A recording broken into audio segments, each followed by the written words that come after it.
Does he have it? Medeiros is going to get it. Oh, look at the toss! He haven't got it! He's on the outside line though, going into the fastest corner on the circuit. Surely this can't work. Dominic Ligner has got a sensational run outside line now though for the heavy braking zone. Around the outside goes the Audi R8. Look how much Miller's caught back into play. Exactly, Miller's still start trouble. He's not on second and change. All of a sudden, Miller's back in play. Can Barry do it? Big Barry's gonna do it! Big Barry!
Good morning, good afternoon, wherever you are, and welcome to VSWC Historic.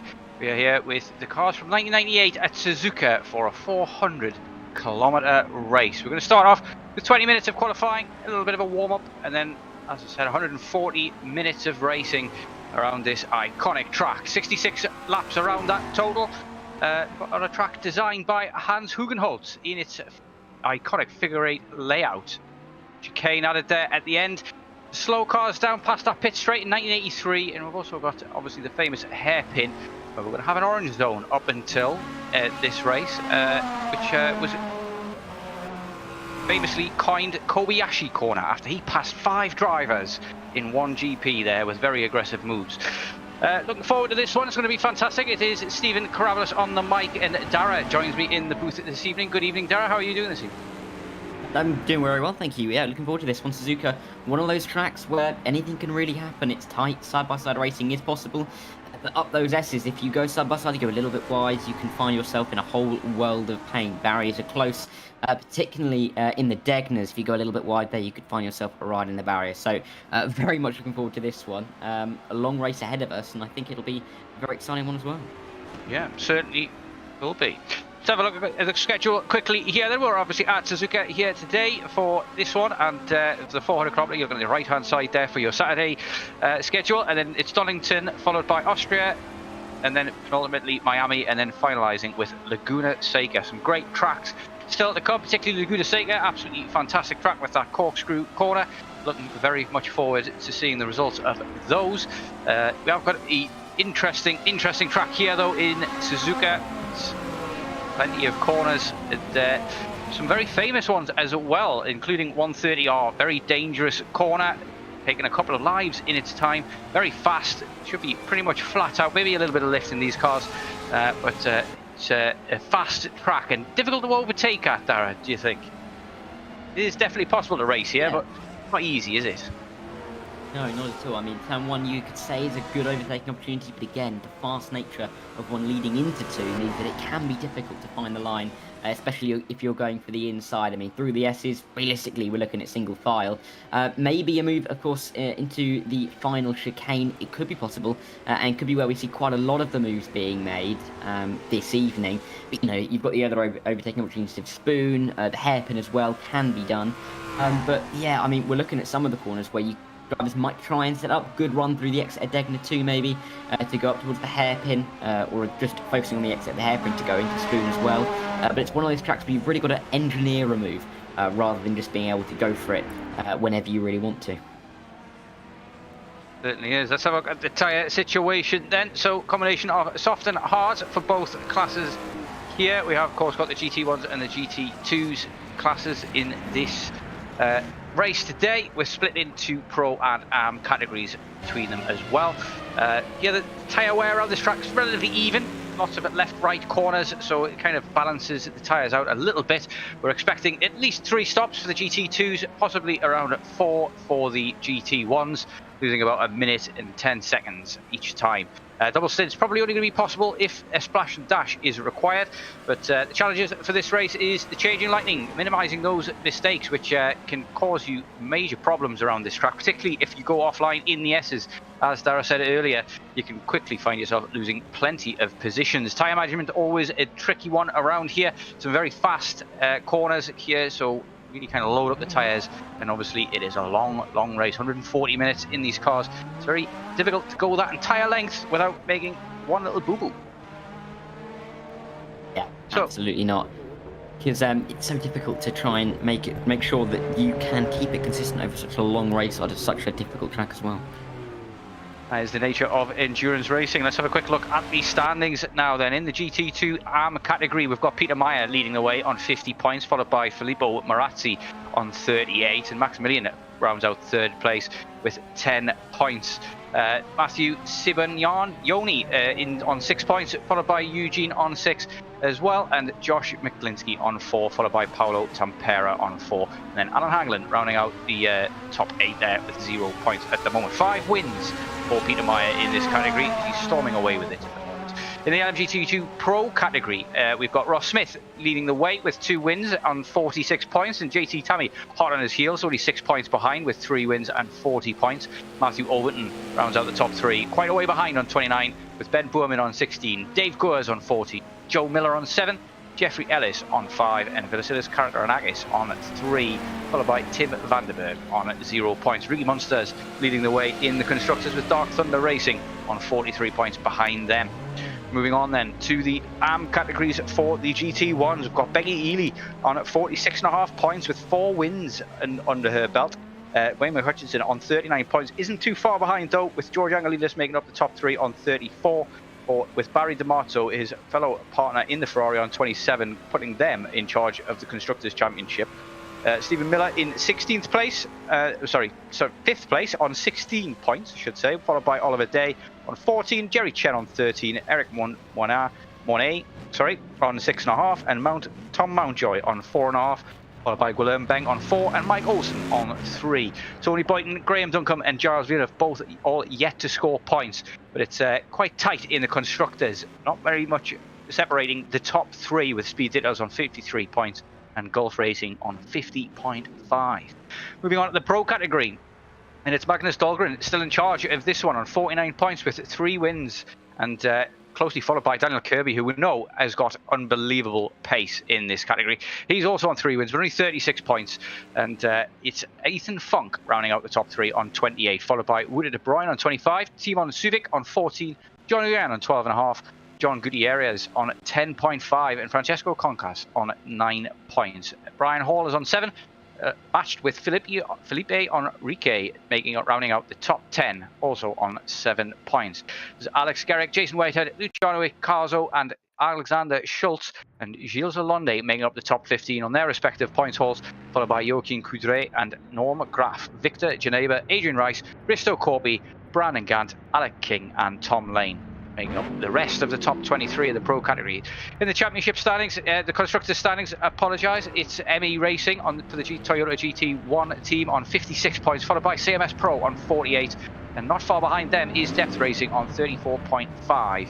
Not a lot separating the top 3 here in the constructors either, but Schultz Run Sport still got a lot of work to do down there in 4th.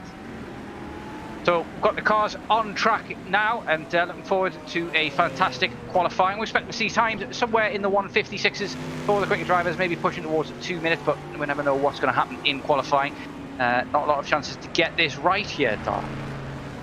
Yeah, no, not at all. I mean, at long track, long timed lap, which means, of course, with a 20-minute session, you've not got that much time to set too many laps. So the first one, I think, will be important, just to get a anchor and settle the nerves, just get a time on the board is always important. But of course, finding a bit of a gap sometimes can be a little bit tricky. So these guys will definitely be focusing on trying to find where they can get the car so that they can have one clean lap through this entire Suzuka circuit.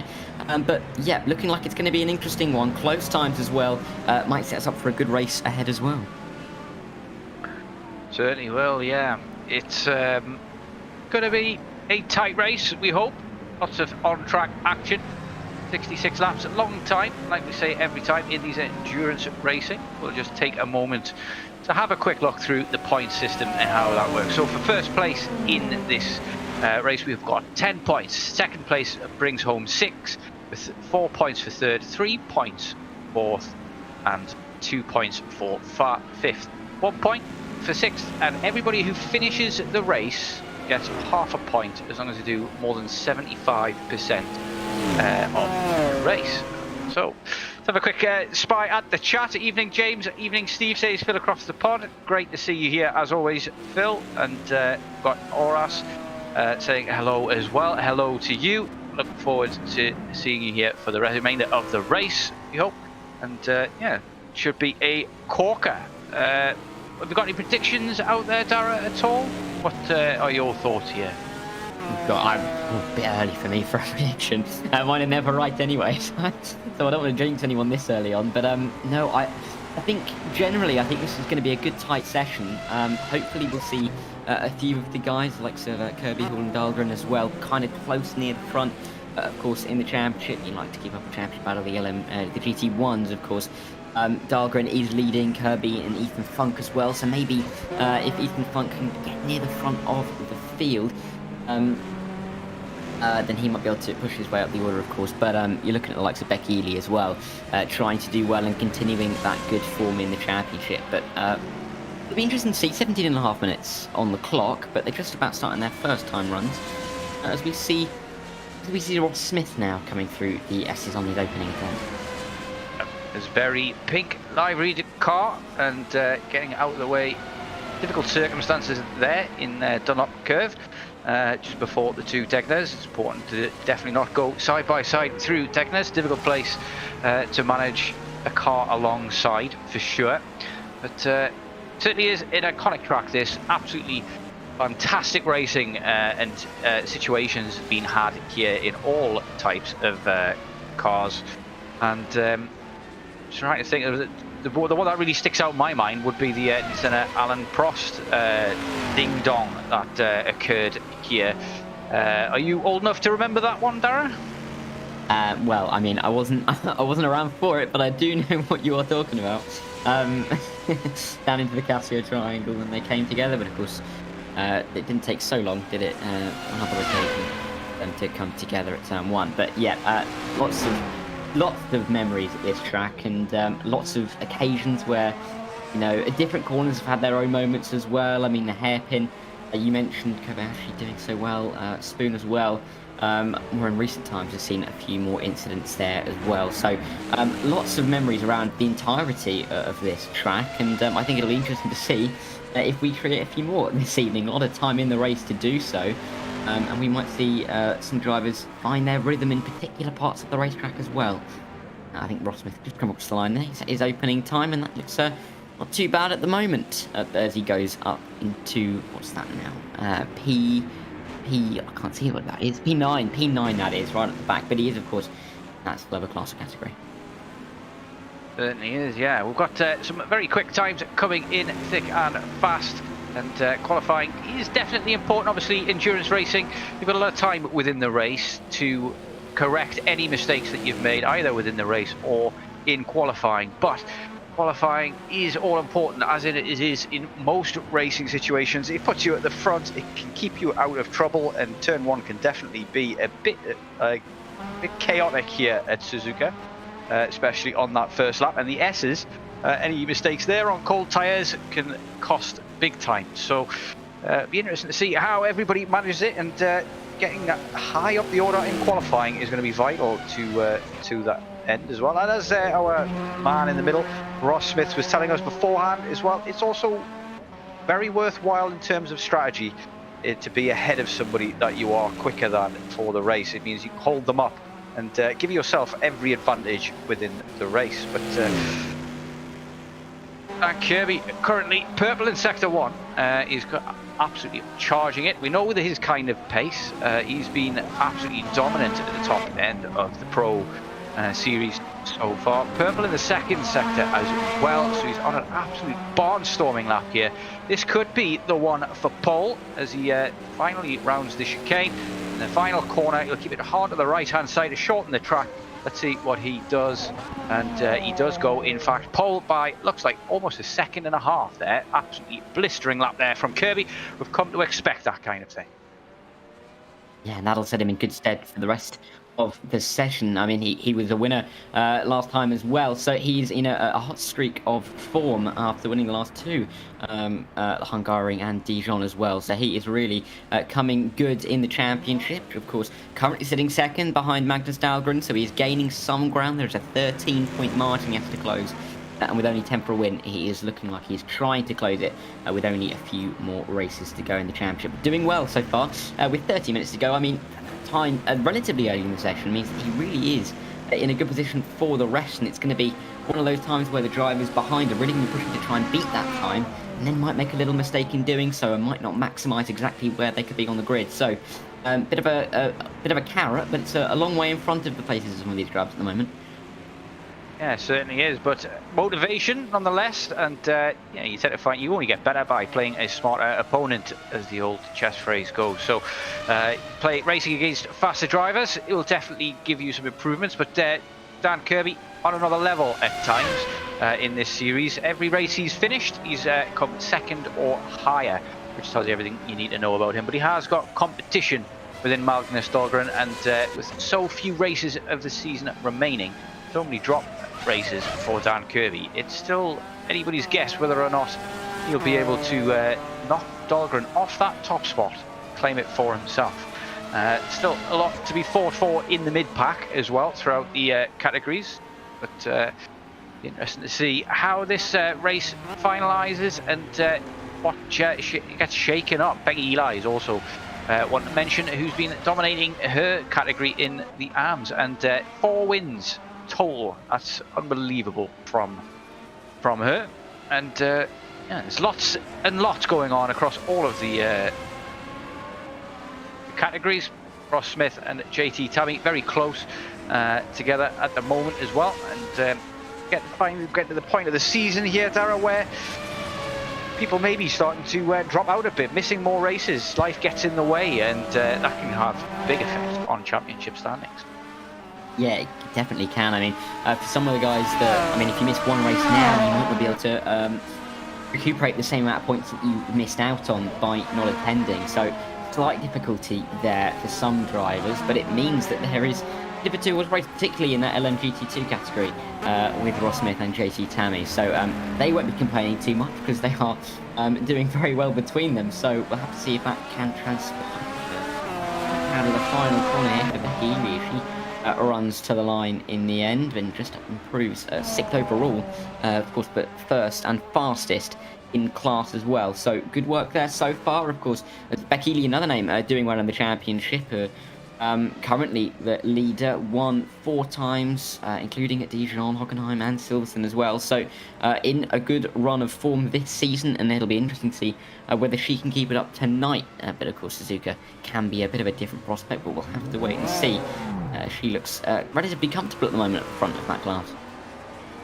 Yeah, certainly is, and 10 minutes to go of qualifying. It's do or die time for a lot of these drivers looking to improve on their times. We've got another gaggle of cars coming out of the pit here. Becky Eli on your screens in the green livery, trying to get out of the way of the man behind. That is Ross Smith. This giant hooded ornament on the front of his car that makes it impossible to see apexes. How he drives in that thing, I'll never know. But maybe his adjustments to the field of view will pay dividends. But Ara says, yeah, I'll be here for a while, for quite a bit. This seems very fun to watch. It certainly is. It's great for us to watch as well. I hope you enjoy your stay here, Ara. I mean, it's nice to see some of the classic cars, isn't it, around some of these more historic tracks. Of course, Hungary last time out, Suzuka this time around, so it's nice to see some of these cars going at it once again. They look lovely, don't they? I mean, some of the liveries look fantastic. Becky Ealy's as well, actually, here looks I mean, the blue and green work very well together. But yeah, I mean, it's just nice to see these cars back out on track. I mean, of course, retired, that's very tough. Have gone past their heyday in real life, so nice to see them recreated once again in the virtual world. And very pleased to see them going around Suzuka once again, and hopefully it'll produce some fantastic racing as it once did. But we'll have to wait for that. We've not got long for qualifying left, but then we'll be on to that race. It's part of the beauty of sim racing, really, isn't it, Dara? Like, just how you can switch from one track to another with no jet lag, flight time, and obviously you've got the capability of driving some absolutely beautiful cars and some great ones from history as well. As Toyota GT1, Nissan R390 GT1 as well. So fantastic looking cars out there. Very proud winners throughout history as well, and forward to this one. Well, currently in second place. Very difficult to see who's behind him at the moment, but yeah, that's you know there. Yeah, it's going to be a long race, this one as well. I'm wondering exactly what people's strategies are going to be. Whether or not everybody's just going to run the fuel tank dry, or whether or not there's going to be some room for maneuver on those pit stops. Maybe going an extra pit stop just to get out of traffic can sometimes gain you big round here. What do you think strategy-wise? We're kind of expecting 3 to 4 stops. Do you think people will double stint tyres, maybe try and get a little splash and dash at the end, or is it going to be a case of have to play it by ear? I don't believe we're expecting rain at all. Certainly always going to be very difficult to predict the rain, so if that comes, that will be making it very interesting indeed. I think it might be an interesting one. I generally think Suzuka one of those tracks where you don't really want to get stuck in a bunch of traffic, so it might be one of those ones where the drivers play it a little bit more by ear, just wait to see where the gaps form, go in with a strategy plan, but be willing to adjust it somewhat as they go through the field, because of course if your pit lap that you've already planned is going to be not very beneficial to you, just stick out one more lap. But I mean, for some drivers it might transpire that a splash and dash at the end might work out best for them, so they might just wait and carry on the stint a little bit longer. So I think we'll have to wait and see, but it will be interesting to see, because Suzuka is one of those tracks where you never really know what the strategy is going to be. Tyres, fuel as well. Lots of differential in what you can and can't be doing with the strategy. So it'll be interesting to watch some of these drivers, particularly the front runners, because they might just be strategizing in reaction to the people behind them. So we'll have to see how that plays out. But yeah, 3 to 4 stops will be interesting, and with more stops per laps, I think the pit windows might be a little bit narrower, but they also might be a little bit wider, so we might see a little bit of crossover as well. Certainly will. Have a look and see. 5 minutes it is remaining, just over 5 minutes remaining of qualifying. It's going to be interesting to see how people get on the grid and see who starts where. We've got a number of drivers still vying for great positions in the championship as well. Let's see whether or not we've got Peter Meyer here. Maybe we'll get that broadcaster, but Peter Meyer wins 5 out of the 8 races that has been and gone so far. But he is here this evening and in the garage, so we're expecting him maybe to take another result home. It looks like he's won every race that he's been in so far, Peter Meyer. Could well not be in that category come next season. There is we are definitely getting another season of the VSWC Historic Championship, so yet to find out from Ross. We've been trying very, very hard to, but it's like getting blood out of a stone to figure out what we're going to be racing in next time, but it's anybody's guess at the moment. I think it's going to be a little bit older. That's the only bit of tidbit of information, little teaser that we've been given. So maybe looking around the 70s or so in terms of era. Maybe saving that one for a big announcement nearer the end of the season. But yeah, don't believe me, we have tried to get that information out of him.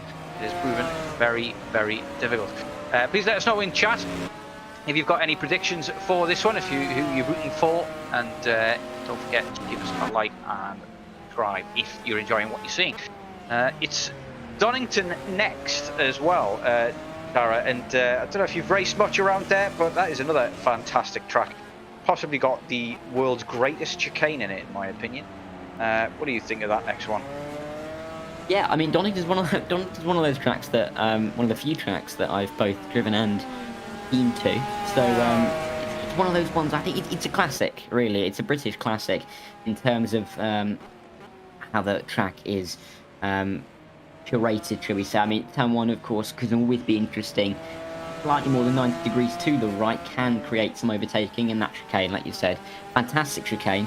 I find it criminal when anyone suggests, I've heard one person suggest before that they get rid of that chicane, and I wasn't pleased at the suggestion, and I'm very glad that it's still there because it's such an iconic piece of racetrack, particularly for British circuits. But yeah, I think it'll be an interesting prospect for these cars to go around Donington, and I think it'll be an interesting race. It'll be an exciting one as well. To see what they can do, because Donington, of course, very different prospect to what we've got here at Suzuka. And so, you know, it might take a little bit of adapting, but again, fantastic track, and it's part of a calendar that really has served up some fantastic races all through the season, and they've still got a couple of great ones to come. Yeah. In that list includes 2 tracks in America, and it's Miami and Laguna Seca that we'll finalise off with, and again, Miami, a newcomer really, but definitely a fantastic track. But Laguna Seca, they've really done a great job here, the admins of this league, picking tracks that definitely suit the cars, suit the situation, and the power, and give us the best chance for seeing a great deal of fantastic wheel-to-wheel racing. Have to see what results are here. We finally get underway. 2 minutes remaining of qualifying. Kirby still the man at the top. It's De Bruyne in second place now, followed by Dahlgren and Uyan and Subic making up the top 5 in the pro category. Angelidis currently leading the way in the AM category. Rather well there.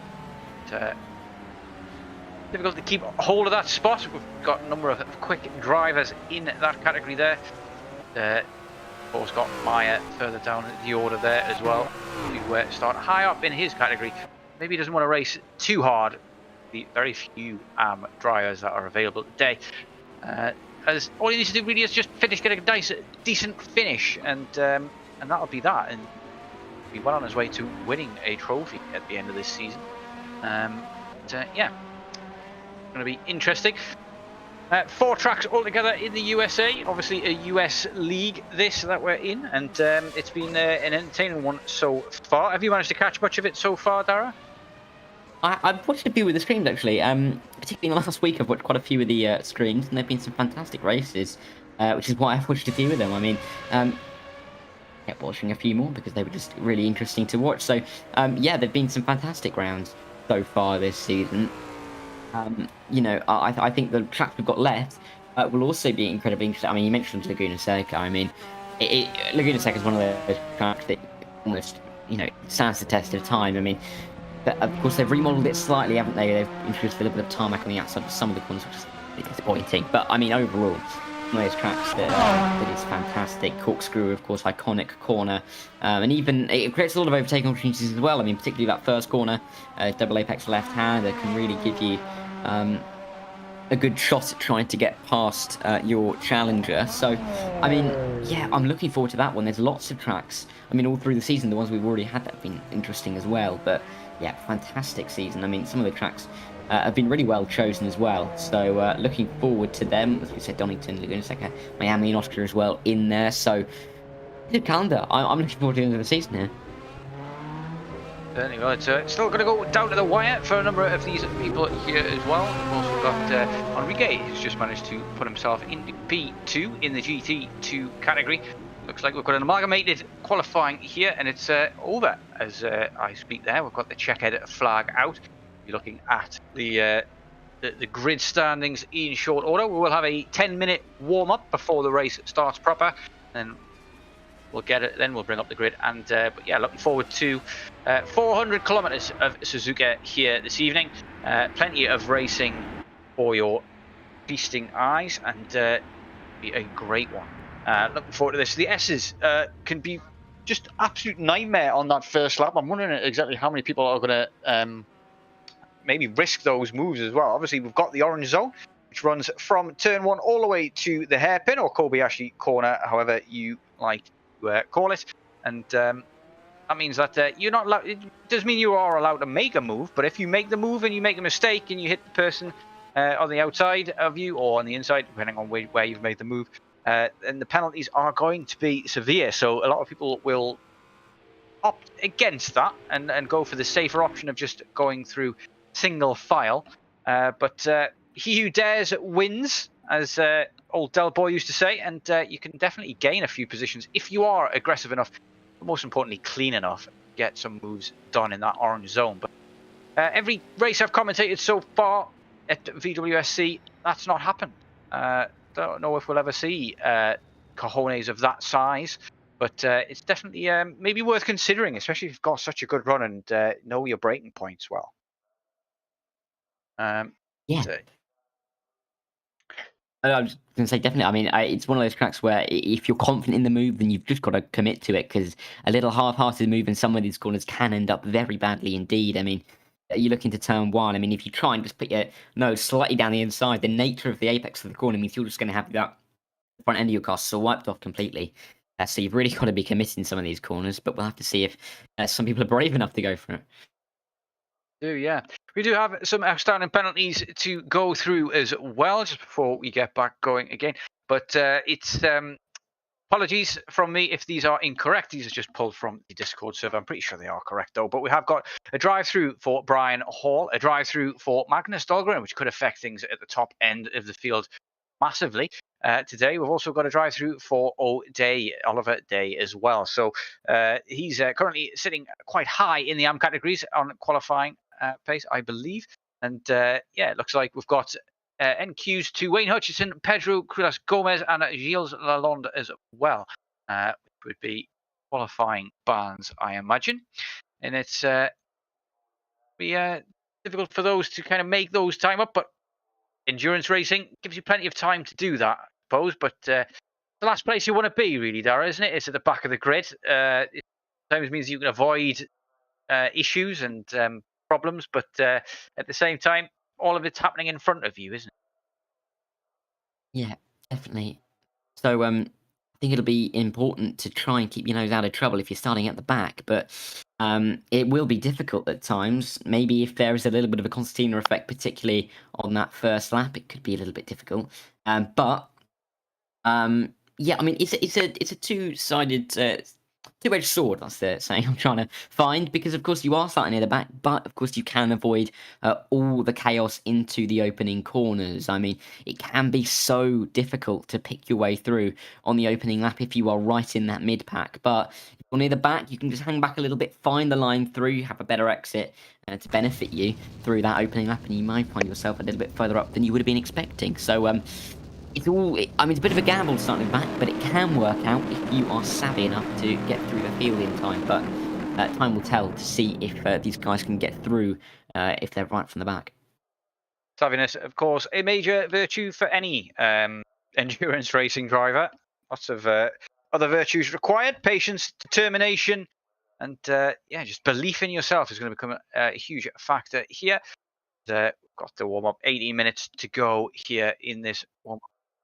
But we've got Ross Smith in the booth with us this evening. Ross, are you going to finally tell us what the new historic cars are going to be for next season? Well, actually, since James isn't here, I think I might have some. Actually, no, I won't. So, yeah, no, we're as far as historics go, we're still tight-lipped, pretty much on what's coming that way. No real changes since last time, other than just steady development in the background. I will say that I don't know if we've mentioned before, but we're targeting the end of November for the reveals on both the modern and the historic cars, the new ones that will be coming out. So that's where we're at. But yeah, right, hold on. Okay, sorry, I've had to come into the booth here, right? End of November. That's correct. Yes. Yeah. Bro, I'll be Now, having Santa coming down my chimney by that point.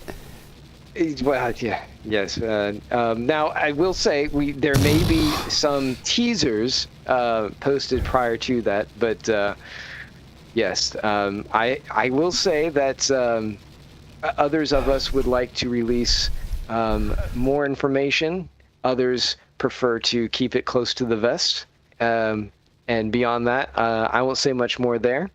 But everything is shaping up to be a really good time. We're going to have fun with it. And same thing with the modern ones where we've got the 6 cars well underway as far as development goes.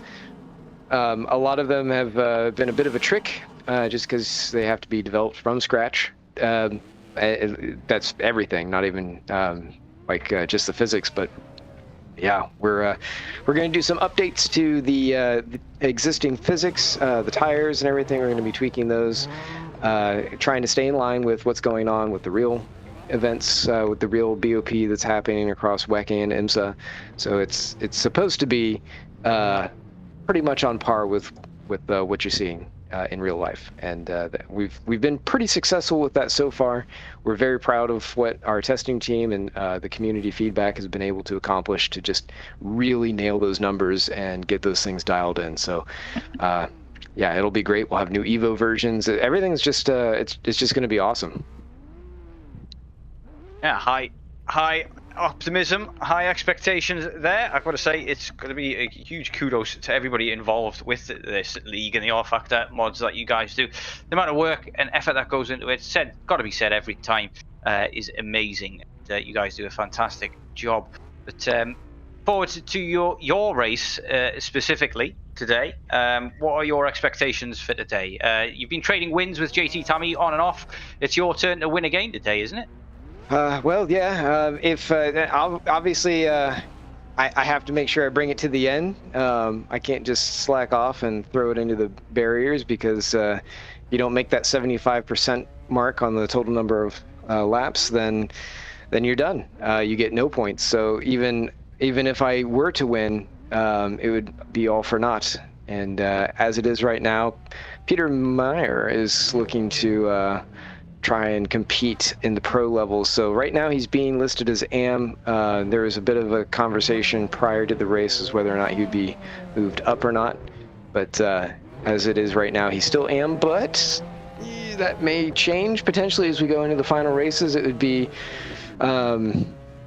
probably a little unexpected to see that, but not unprecedented. So we'll see. So obviously, I got to do what I need to make sure that I stay in top form, and as a racer, you're going for it. You want to be at the top regardless of whoever else is around you. Certainly. If you could explain to us as well how that exactly would work as well in terms of Peter Meyer moving categories. Would he take his points with him? Would he start from fresh for the remainder of the season, or is that only going to be in the off season that he would ever move? So probably would be in the off season if things go as they typically would. Usually drivers aren't moved mid-season unless it is very obvious that they're performing at a pro level, and George has a stratification process along with the rest of the admins for how they delineate who goes to which class within their category. And you can still try and move to different ones. Obviously, there are some pros that perform maybe a little bit lower than some AMs, and things move around. But it's not an exact science. We're doing things to try and nail that down a bit more. But for the most part, it works out pretty well. If he were to move, he would have his points and everyone else's points actually recalculated based on where he was finishing within those races. So yeah, I mean, it could totally change the formation of the championship the way it is. But kudos to him if he manages to score out more points than me or whoever else is running there, and he ends up doing well. But that's why I got to stay on top. I definitely don't envy whoever has to do all of that mathematical calculation to figure out what his points would have been if he was in the pro. It's George. It's just George. Don't feel too bad for him. Yeah, that's fine. That guy strangely loves his mathematics and calculations and things. He's not quite right in the head, I think, but each to their own. Whatever floats your boat in the end, really. But back to the race today. What kind of strategy tricks have you got up your sleeve today, Ross, or is that being kept tight to the chest? No, it's well. So strategies are going to be a little bit of a test, just because obviously today's race is a lot different than the sister league MNRL, which runs on Tuesday. It's a regional Americas event, although we get some from Australia and about. So Becky Ely actually runs in that one, despite the fact that it's quite early over in your part of the world at that time. But yeah, it was an absolute monsoon, 100% rain and track saturation. It was all you could do to just stay on the island, and the island was very quickly trying to swim away from you. So totally opposite here. I mean, it's very well rubbered in. It's very cool compared to what it probably should be, because it's quite early in the morning in Japan, so they're not getting a whole lot of heat in the air and on the track. I can tell you that historically, when this race happened back in '98, it was extremely hot. Track temperature was at 40 C, and they were taking temperatures inside the cockpits of over 60 C. So, and this is before they had cool suits and everything, keeping them nice and fresh. So they were absolutely suffering in those conditions. But not so much today. Overcast. It's grippy. It's fast. It should be a good time. We'll see how traffic is between the GT1s and GT2s. I'm sure everyone will make things work out to the best of their ability. And any questions for us from your end, Dara, at all? Anything in terms of strategy or tyre situation? Well, I mean, I could ask Ross. I mean, with the tyres, I mean, are you looking to? And we were talking about it before. Are you going to be looking to do more set length stints, or are you just going to do it on the fly? Maybe go for a bit of a splash and dash at the end. Probably splash and dash, just because there's a lot that can happen here. It's a much longer race than the usual 250Ks that we have throughout the season. We'll be going into darkness. I think, I mean, you can maybe with the last two stops, you might be able to kind of form up some kind of strategy to even it out. But I think it's just going to be sort of play it by ear through the rest of the race and just see how it goes.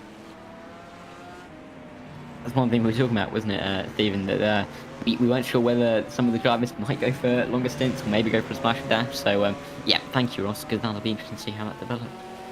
Yeah, it's going to be different for everyone. I can tell you that with the GT1s, they were all over the place on Tuesday night in terms of who was going in the pits when. And it was kind of bizarre to see some guys, because you're like, oh, man, he's pitting way earlier than the rest of his guys. And then he was almost half a lap ahead of him over the next 20 minutes. And you're just, I mean, I'm out there racing, so I have no idea what was happening amongst all of that. So it's so bizarre to see how some of the strategies play out. But it definitely makes things interesting, because everyone's everywhere all the time. And then suddenly it comes to the end of the race and they just manage to be on top of each other again.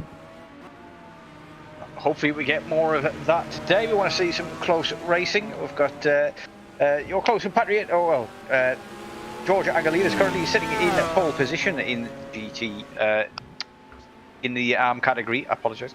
What do you think of his chances today? Has he got this in the bag? Couldn't really tell you for sure. I know that he's really been enjoying the way the car has behaved as of late. Suzuka is a very popular track within our testing group, just because it's got kind of everything. I mean, it's very even tire wear. You experience sort of everything in terms of just the types of turns, the segments, the roughness, the smoothness. I mean, it's really good. And because of that, I mean, he's really been able to get used to the car and everything else that within the setup that would be useful for all those conditions. And yeah, he feels good about it. And when that happens, George is a weapon. Yeah, he certainly isn't. One of the big things that I always found difficult about Suzuka is getting those consistent laps in lap after lap. It's consistency that really is my Achilles heel around here, because the corners are so difficult, they're so technical, especially in that S sector. You've got any tips or advice for anybody in terms of getting it right, like around Suzuka in that aspect of racing? You're absolutely right. Yeah, it is all about car balance and just getting it where the car just feels just very responsive, and particularly in the S's here, I would say that if you're able to really nail down your differential and get it so that way with whatever type of car you have those options, that will help tremendously to be able to get through there.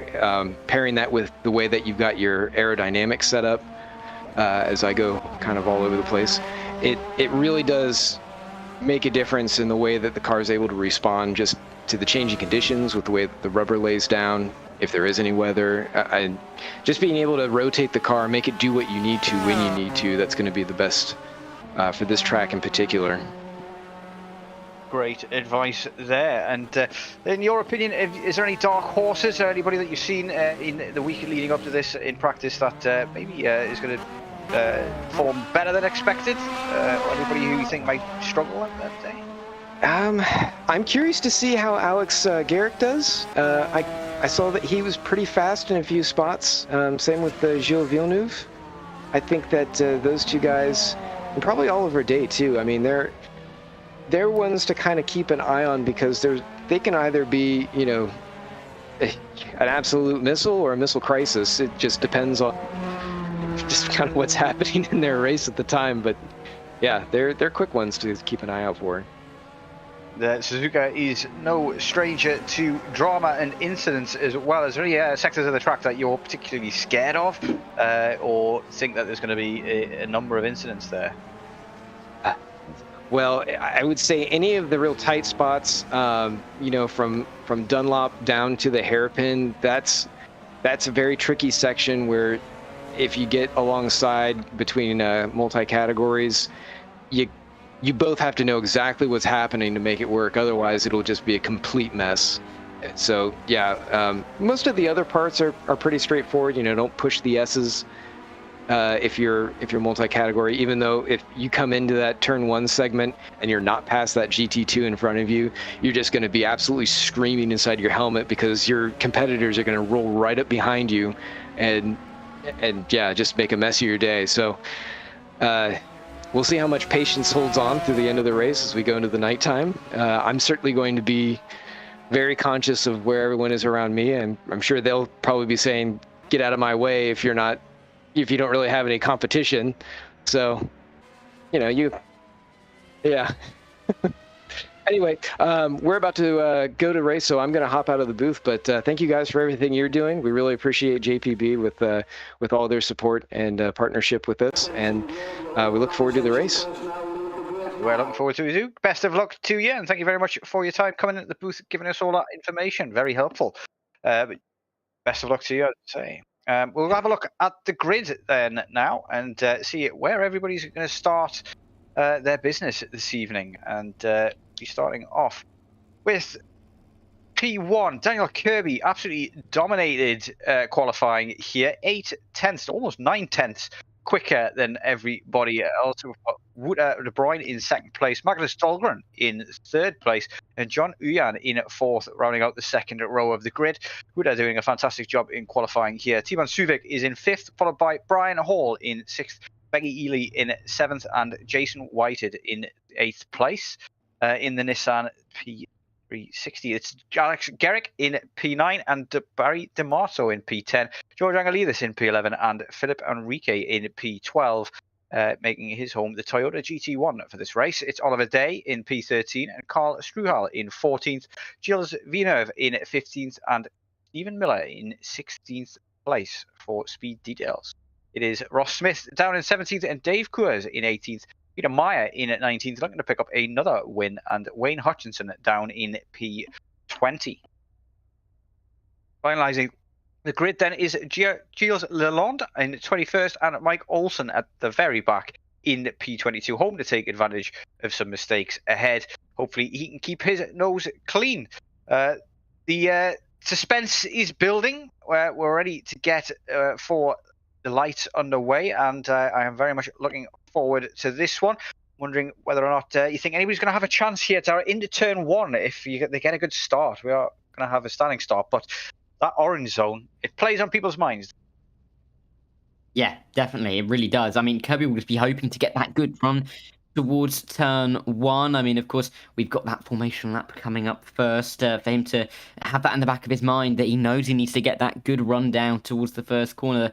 Brian just behind him as well will be hoping to get a good start, and Dahlgren as well. Maybe to slip through the middle, we'll have to wait and see. But, I mean, some of these guys, it will be important to try and make the moves into turn 1 because, of course, the nature of that first sector and the fact that it is an orange zone means that they're going to be a bit apprehensive to go side by side, particularly through the S's up, through Dunlop, and then definitely they won't want to be going side by side into the Degners because that is just a car crash waiting to happen. But, I mean, some of the leaders in class, I mean, you're looking at Becky Ely there in 7th, will just be hoping to keep her nose out of trouble. A couple of pro drivers behind her will be trying to find their way through as well. So they'll be in the hunt, but some of these guys will just be trying to get through without any incident through lap 1, and then they can build the race up from there.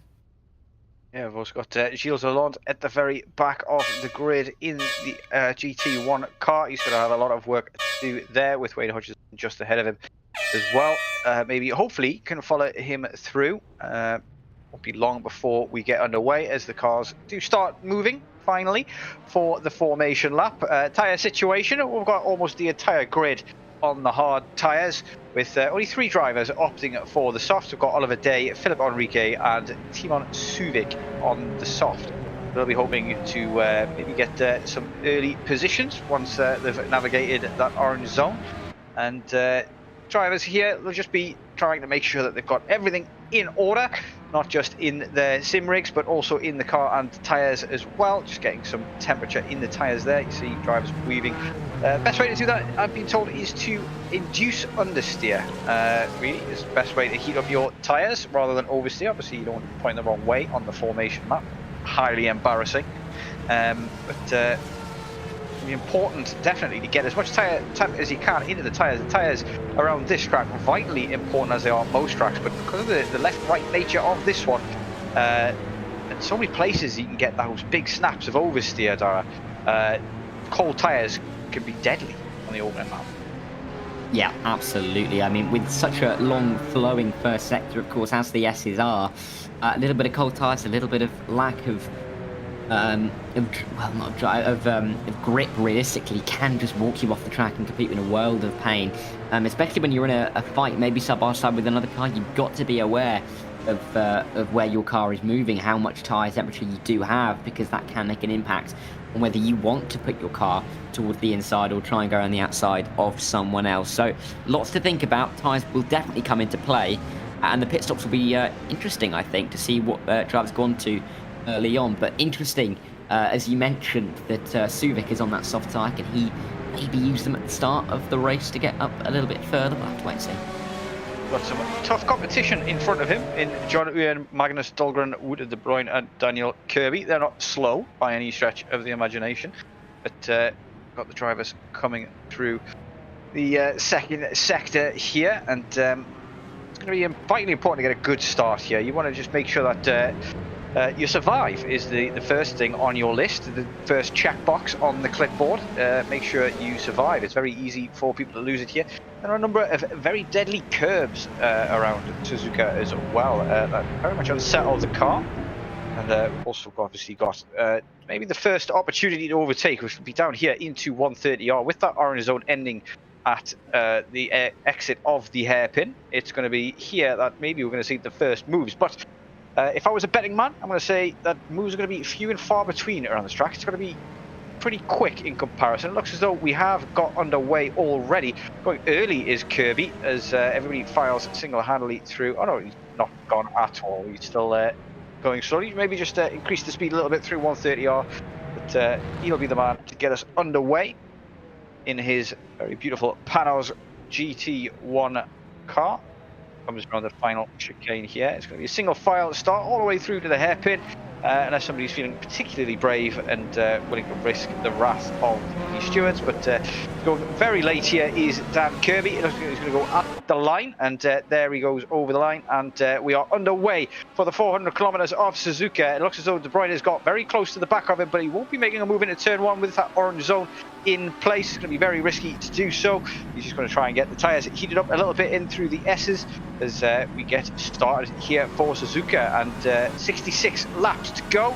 roughly, well, 69 on your board it says there, but a number of people will get laps, and maybe we'll have that will come down a little bit once we've got pit stops and the like going. But we are underway, and it's going to be well after the hairpin that we start to see the first moves in anger.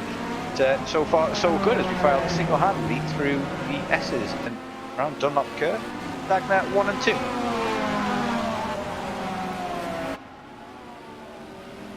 A little bit of sliding left we've done up for some of those drivers as well as they came up there. Taking 1 and taking 2 can be a little bit tricky to navigate, but one more corner until they get through this orange zone, or 2, I guess, this little kink up towards the hairpin does count, but for most guys it will be pretty much put to the floor as they come through the hairpin now, exiting the orange zone. We might start to see a few more moves being made, but Kirby with a really good opening lap. He's really produced a big gap to De Bruyne here, and Dahlgren is closer to the man in second than De Bruyne is to the race leader Kirby. You can just about see him flashing to the bottom of the shot. It's got nearly, it's got over a second and a half, it seems, on the man in second place. So a very good opening lap from him. I've just seen on the timing screens that Suzuka, a purple first sector as well on that soft tyre, so maybe he over the next few laps will start to come through the field as well. Currently down in P5, but he can try and work his way through these top order. Here he is as they come into the chicane, the final chicane, for the first time in anger in this race.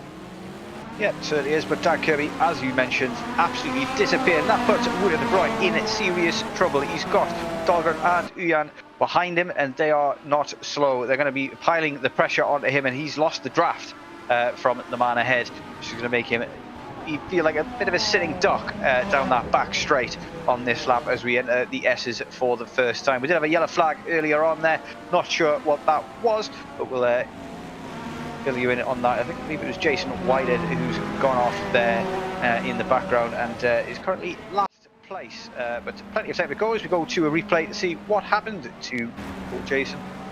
Gone into the pit, so this will be his drive through, I imagine, for a prior penalty for the race, and that is probably wise of him to serve that as early as possible, just get it out of the way and head down and move on. We've got Maya currently in P20 as well, not going his way as it stands, but he'll be looking to gain a few places as the race goes on, I imagine, but number of seconds off as it stands. But yeah, no overtakes as of yet, as everybody's quite happy to settle down into a little bit of a rhythm and a pace and get this endurance race started off on the right foot. That's what we like to see. We like to see this kind of standard of driving and no big major mistakes and accidents, but you'll certainly need to see some aggression from some drivers at some stage. This is definitely a track that rewards that kind of aggression, just sending it, catching your opponent by surprise. Yeah, absolutely. And I mean, if you can do it at a time where they're completely not expecting it, and you can just slip up the inside or the outside cleanly, then you will gain the position, and it will be hard for the driver to then gain that back. I noticed very briefly that I think it was at the back Alex Garrick there who had a bad start in the GT1 category. He was behind Ross Smith and Dave Causes in the GT2s for a little bit, but he is now passed and he's trying to gain back some of that time. He had a poor start as well, along with Jason Whitehead as well, so he's got some work to do from the back, as we can just about see him here. I think you can just about see Ross Smith in the background there, but yeah, he's got some work to do. Lovely looking car as well for him, but he won't be thinking about that. He'll be thinking about trying to gain back up to the back of the pack. P16 is Oliver Day. That'll be his next target. It's about 8 seconds for him to try and regain here, but if they come through, I think that's Kirby starting lap 4 now. He has started lap 4, so he's just gained such a large gap now. It's nearly 3 seconds to De Bruyne, and that just looks to be growing. And I think the likes of Dahlgren, Uyan and Suzuka might be looking to try and get past if they can, to try and then catch back up to Daniel Kirby, because he's really getting away at the moment. Yeah, 7/10 or so quicker on his fastest lap there. So he really seems to have this track under control. And I'm just wondering there, is Ross Smith being sponsored by the Barbie movie? I don't we'll see and find out after the race when we get the chance to talk to him again. But stands Kirby leading the pro category, followed by Dabrunia and Dahlgren in third place, with Ely leading the AM category, with Dimarzo and Galidis behind her. The GT2s at Smith leading in the pros, and Meyer is the only man in the AM category, so pretty much guaranteed a win. This has been the story of his season pretty much, but man's won every race he's entered, but it takes a bit of the shine off it if you're the only man entering, and that's why you win. But he won't mind, I don't think. It's 10 points in his back pocket regardless, and another step towards a trophy.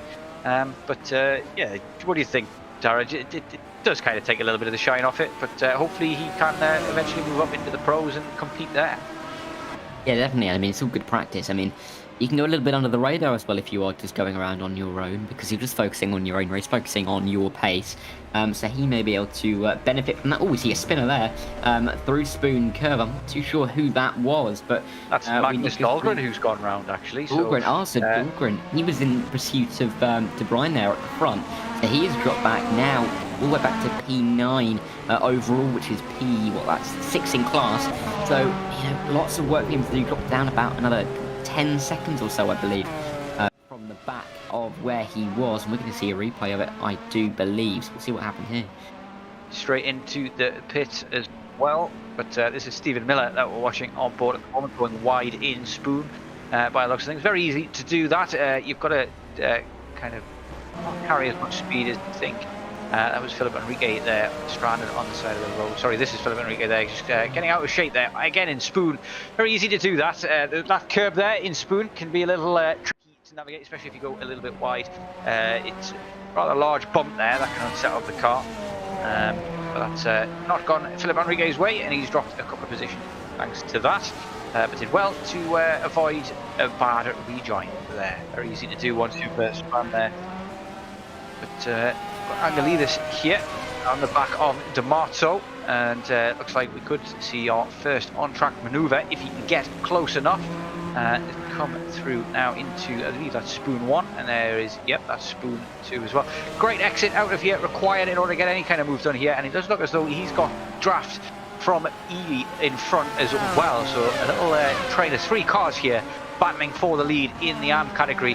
That could get exciting at any moment, but at the moment it doesn't look as though Angelidis has got what it takes to get close to the back of Dimarzo. Dimarzo looking more likely to go on Ely. It looked like a late defensive move there from Ely.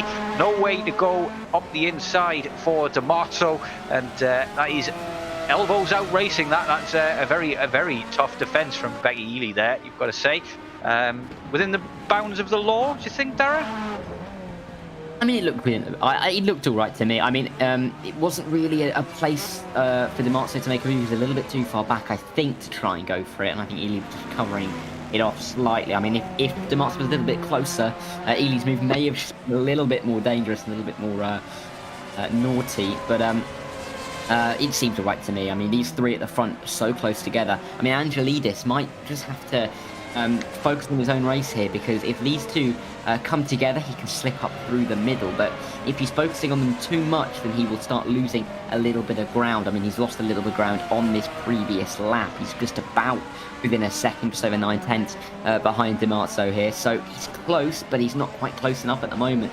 If these 2 start fighting, I mean, one corner side by side, particularly around Suzuka, and he's going to be, I should say, right on the back of these 2 at the front of the GT1 AM category. But Ely a little bit wide through the hairpin, but it will produce a better exit towards Spoon, and that should help her on this lap alone. So interesting at this AM category, but yeah, long way to go.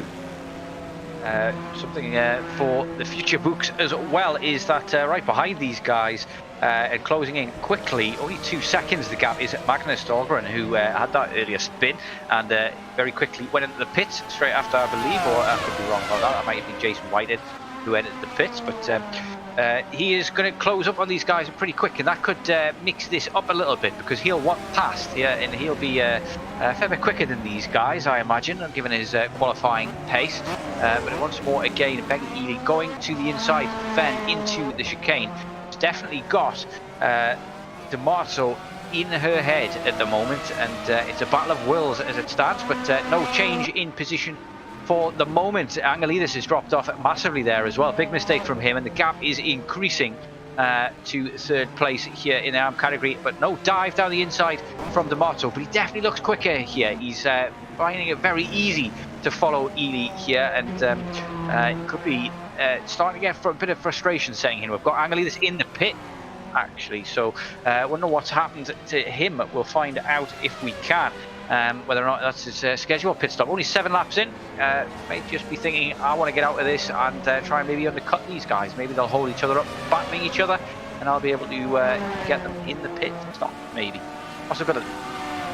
Yeah, where some of the drivers might be looking for a slash and dash towards the end, that might be the strategy there for Edith, I should say. Because, of course, if he's able to avoid that battle, to try and make his way through without having to battle away with these guys, he may benefit just that a little bit. So that could work out well for him. It's a bold strategy. We'll have to see how it plays out. We're not too sure whether it will work out just yet. But it will be interesting to see if it does. I mean, on the back of these two now, of Ely and Dimarzo, we have got Max and Stahlgren trying to come back. That's him at the back of shot when they come through. So there he is. So he's going to be trying to get through these two as well. And that might present Dimarzo with a bit of an opportunity if Ely is a little bit offline. So he can try and use this as an advantage when Dahlgren gets to them. But that will be something in the back of his mind. But he's getting very close on this lap. They get towards the final chicane. Practically pushing Ely through 130R. Ely goes very wide, defended inside, and down the outside goes Dimarzo. Is he going to be able to make this stick? As he gets very squirrely under braking, gets a bit deep, gets the inside line for the second part of the chicane, and he does look as though he's got that done.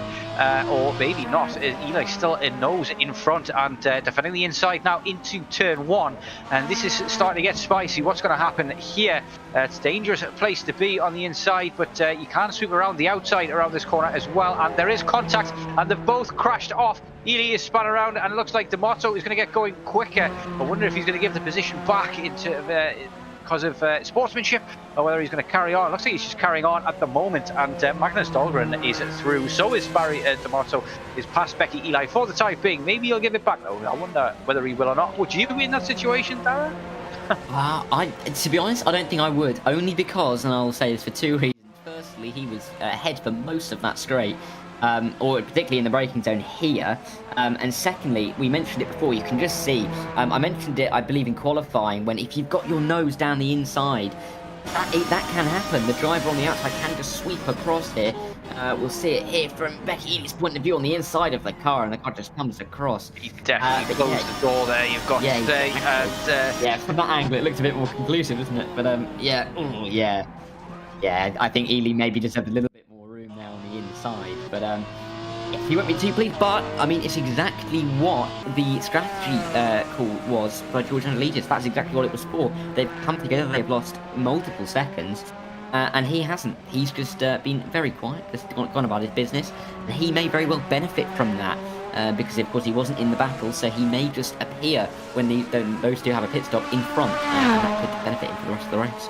In the meantime, Dimarzo has given the position back to Ely. I'm not sure if that was intentional or not, but he's definitely lost a bit of time to her as well. So maybe gave up a little bit too much time to her to give the position back. He's now 2.5 seconds behind, and that's that battle over for the time being. We have got John Uyan very close to the back of De Bruyne. We'll keep you abreast of developments there as well.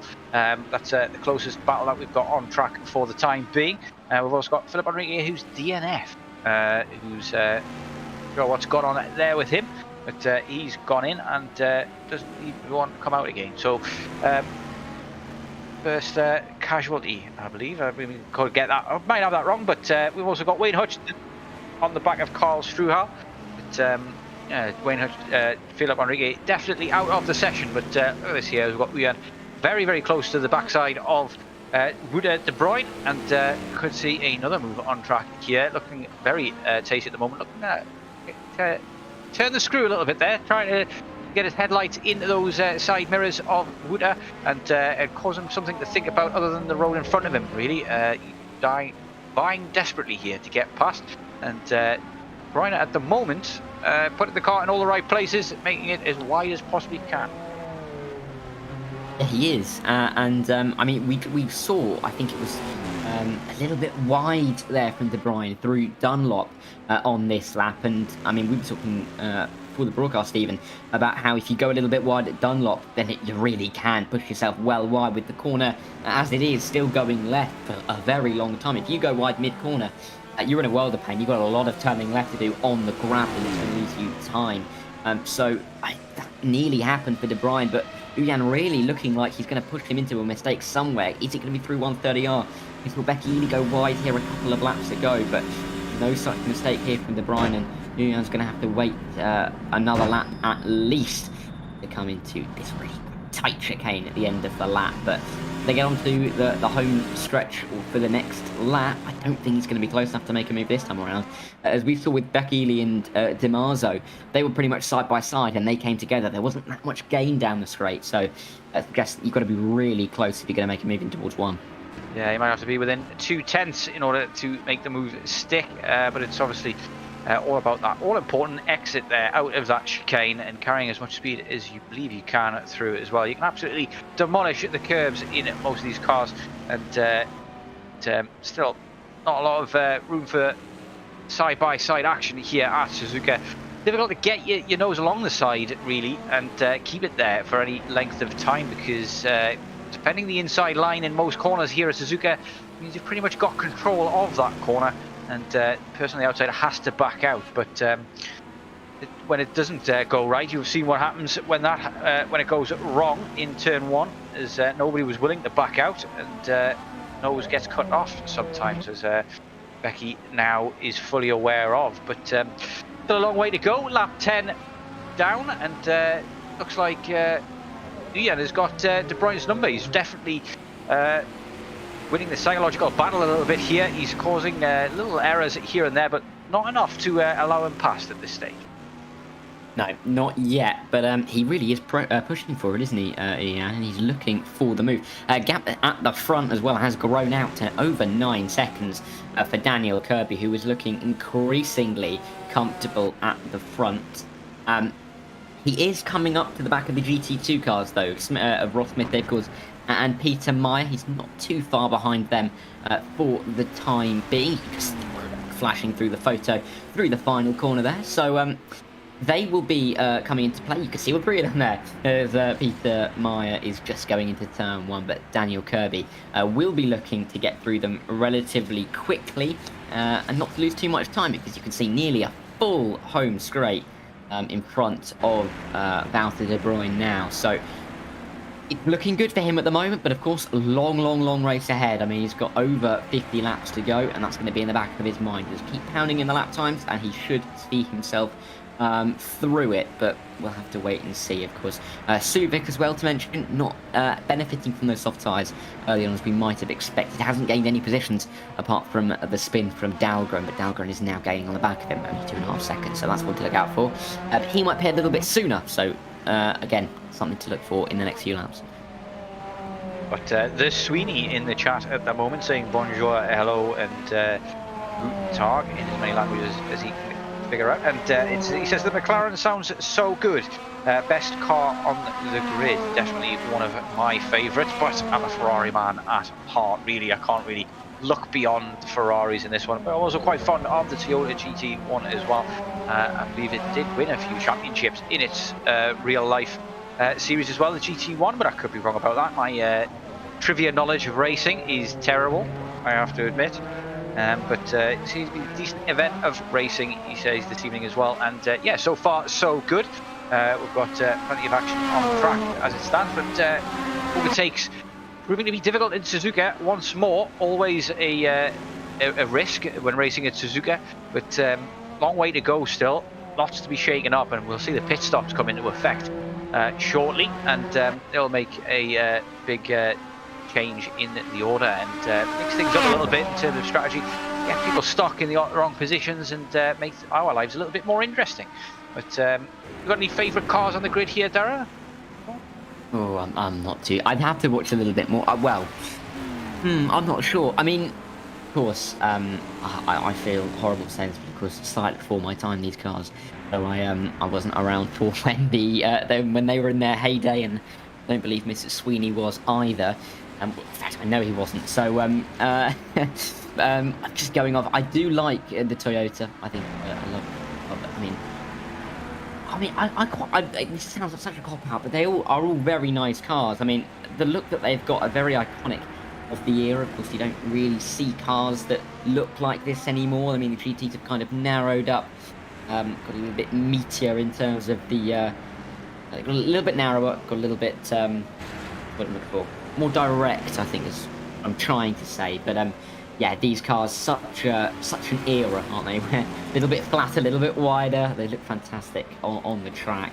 But I think is this De Bruyne and yes, this is De Bruyne and Uyan. I think they're coming up now to the back of Peter Meyer. Yeah, so this is going to be a little bit of a challenge to get through on the inside towards the hairpin, and Meyer just about lets them through, and they can carry on their battle. But yeah, I mean, I think Suzuka is one of the tracks that I think suits these cars best, really. Personally, because it is such an iconic track of an age, I feel, isn't it? Because of course it doesn't really have any modern features at all, and it feels more like a 90s style circuit. So I think this goes very well around this track. I absolutely adore racing around this circuit for sure. Absolutely brilliant fun. Just the left-right nature of it, the chicanes and the S's especially. It's all about point and shoot really in those S's, and that's type driving that I definitely love. But De Bruyne may not be loving this at the moment. He's had Uyan in his rearview mirror large as life for a number of laps now. It's trying to maybe increase the beads of sweat on his thing. It looks like there's a dive there, and there is contact as well. Looks like John Uyan missed his braking point, goes into the back of Huda and takes the place. But surely he's going to give that back, and there he is, giving it back straight away. Big mistake from him there, crashes into the back of his rival. That's not the way you do it, surely. But kudos to that man, showing a great level of sportsmanship there. And look at this as well, he's still managed to stay within the 1 second window, but he has given up a maybe half a second over to De Bruyne, but should hopefully be able to stay within touch. Hopefully not too much damage on that car as well, for him to keep up now. We've also got Dahlgren now breathing down the neck of Suvik also, and that could be a move in the making. Both in the Toyota GT1, so no difference there in the car performance. It's all down to the driver, but fastest lap for Dahlgren is a good 2/3 quicker than Timon Suvik's, so imagine he should be able to get this done, but sometimes you find you need to be maybe half a second to a second quicker than the man in front in order to get a move done around this track. And we're starting to see some of the traffic come into play here as we get into the meat and drink of this endurance race. I think has Dahlgren got past Suvik? I think he has on the timing tower there, so we must have found a move somewhere through the first part of the lap, and he'd be very pleased to have done so. Grip as well. I mean, those soft tires may start to wear that little bit more than the hard, so Suvik may be experiencing a little bit more wear than Dahlgren is. But yeah, he's up into fourth place now. He'll start trying to chase after Uyan. The gap is about 5.5 seconds. That is closable. I mean, it was about 10 after that spin, as they now just try and get through past Ross Smith down towards 130R in that, as we said, that Barbie car. Down into 130R for the 13th time. That might just be the 12th time, because Kirby is so far ahead he might have just started the next lap already. But as they come into the chicane, no move this time, and Uyan not missing his braking point this time around. So very nicely done indeed. I mean, to be honest, I don't really know. I haven't seen Barbie, so I don't know if that looks like any of the cars within Barbie. But I'm sure people in chat, maybe Max Sweeney has seen it. He might be able to tell us. I could not tell you, to be honest. Not really my cup of tea. But yeah, very much looking forward to seeing Oppenheimer, which obviously there's been a bit of a rivalry going on. It was the most surreal thing ever in terms of film rivalries. I mean, you wouldn't really put them in the same category at all, would you? But John Uyan does manage there to get past De Bruyne there into turn one, and should hopefully now start to create a bit of a gap as he puts himself up to P2, and whether or not he can kind of put a dent into that 13-second buffer that Kirby now has. It remains to be seen, but Dahlgren will be hoping for a P2. He wants to try and limit the damage that Kirby can inflict on him in the championship. Very tight between the two there on that front, and Dahlgren currently 13 points ahead. Doesn't want to lose out too much to Kirby. Kirby on an absolute storm at the moment. I mean, second place, his lowest finish so far this season. The man's almost like a robot, isn't he? He's channeling his inner Max so far this season. On your screens at the moment is Dimarzo on the back of Ely again, and he's done well to catch up that gap once more. After they had an incident into turn 1, and he graciously gave the position back after cutting Ely's nose off in that corner, and now he's got it all to do again. He's done the hard work, got within 1 second, and now he's got the benefit of the draft down this back stretch into 130 yards to try and help him close the gap even further. But he's going to have to be a bit more patient this time, I imagine. Line this up and prepare this overtake from a bit further back. Any ideas how he might go about doing that, Dara? What do you think is his best opportunity? I think probably into turn 1 would be his best opportunity, but it's just trying to pull it off cleanly. He had the car around the outside the last time they were hit. Oh, he's got it in the pit. Yeah, that might be a little bit of a strategy call then to try and undercut Ely there, but we'll have to see where he comes out in relation to George Angelidis, of course, because he pit very early on, didn't he, onto a hard set of tyres. We'll have to see how that has worked out for him. He's currently behind Alex Garrick on the track, currently in P12 overall, P5 in the class. We'll have to see if he comes out ahead of Dimarzo in the end, and here he is coming through the final corner. So this will be a bit of a litmus test for us to see how well that undercut has worked. You can still see in the box there is Dimarzo, so very easily through is George Angelidis. So I mean, that's a massive margin he's got there. I mean, still not even moving out of the box. Is the manager just pitted? So a very good strategy, it seems, from Angelidis, and you'd say net lead fast at the moment, but of course maybe going the one extra stop, or just maybe not doing a splash and dash at the end, which some others might do. But still a long way to go, a long way to find out what will be the case. But seems to have worked out for him so far, for Angelidis. Excuse me, apologies. Apologies for that, but yeah, I mean, obviously he pitted before the crash between Ely and Dimarzo as well, so he's going to have gained a lot of time through that. So he should be well ahead once Ely completes her pit stop. But Angelidis has done his. We've got Dimarzo, who's also pitted, Stephen Miller and Jason Whitehead, all the other two drivers to have stopped so far. But yeah, that's the undercut could prove absolutely vital there as well. It's maybe a genius move to slingshot past there with that pit stop from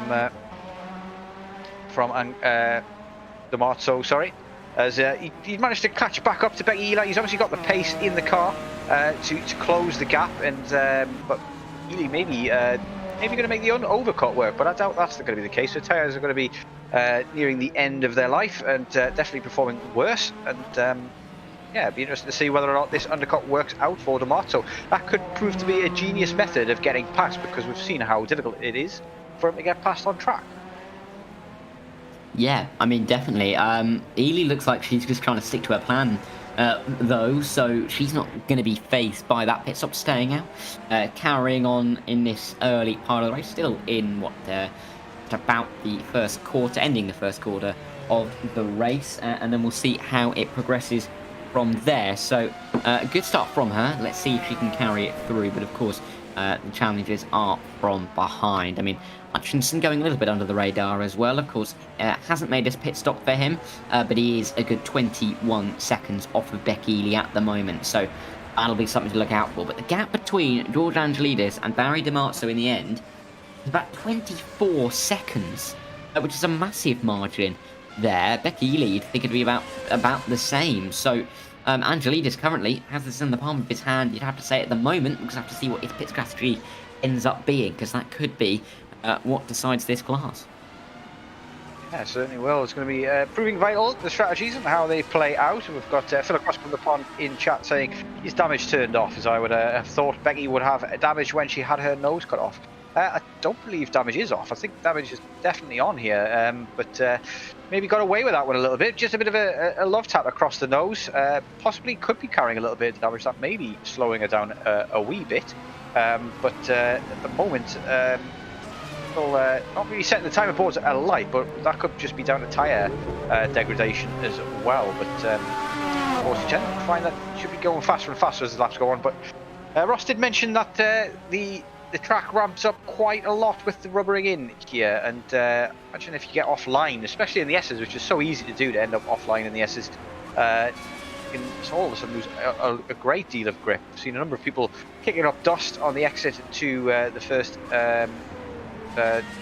corner, or the second corner I should say, and that can certainly ruin your tyres a little bit quicker as well. We've got fastest lap in at the moment is belonging to Daniel Kirby with a 156.5. Nobody else is actually in the 156s at all, not even close as it stands, as he pits for his first stop, Daniel Kirby, and drops down the order quite a bit, but will surely regain that once the dust settles after the pit stops. Yeah, definitely. So it'll be very important for him to just stay calm. I mean, of course, he's still, what's that, 4th in class now. So, you know, he's slipped back that little bit, but it's still very, well, relatively comfortable because he had such a big margin up at the front. I mean, we were looking at a long pit stop for some of these guys. I know the GT2s were going to be around 70 seconds. So for Ross Smith, their course Peter Meyer, that's what they're going to be looking at. But the other guys maybe slightly more around that. But Daniel Kirby, 64 seconds off of the lead at the moment. But, you know, with a new set of tyres, he may be able to pump in a couple of very, very quick laps. I mean, I think Valtteri de Bruyne will know he's not really in the race at the moment to come out in first place. And that will be in the back of his mind. But you see Kirby now coming through Degner 2, then underneath the bridge. Yes. Nice indeed. We've seen like a few drivers actually, haven't we, have a bit of a moment out of Degner 2, just a little bit of a squirrely rear end, not really sitting with them as they'd like it to, but Daniel Kirby looks all lovely implanted through there and then through the hairpin. Not a car in sight at the moment, but of course with his pace, that will surely change soon. But lap 18 of 69 that we're on now, so that was what, a 17, could say 16 laps in, of course, because the first lap was a formation lap, so that'll be interesting to think about. 69 lap race. Could we be looking at maybe 4 stops, or maybe a shortened first stint for him? But, you know, 3 stops definitely Daniel Kirby, but we'll have to see if he just pushes a 4th. I mean, he probably has the pace to do it, doesn't he? It does. I mean, somebody with pace as it started is George Angelidis, fastest man on track with a 2:01.4 last time around. So he's on a little bit of a charge at the moment.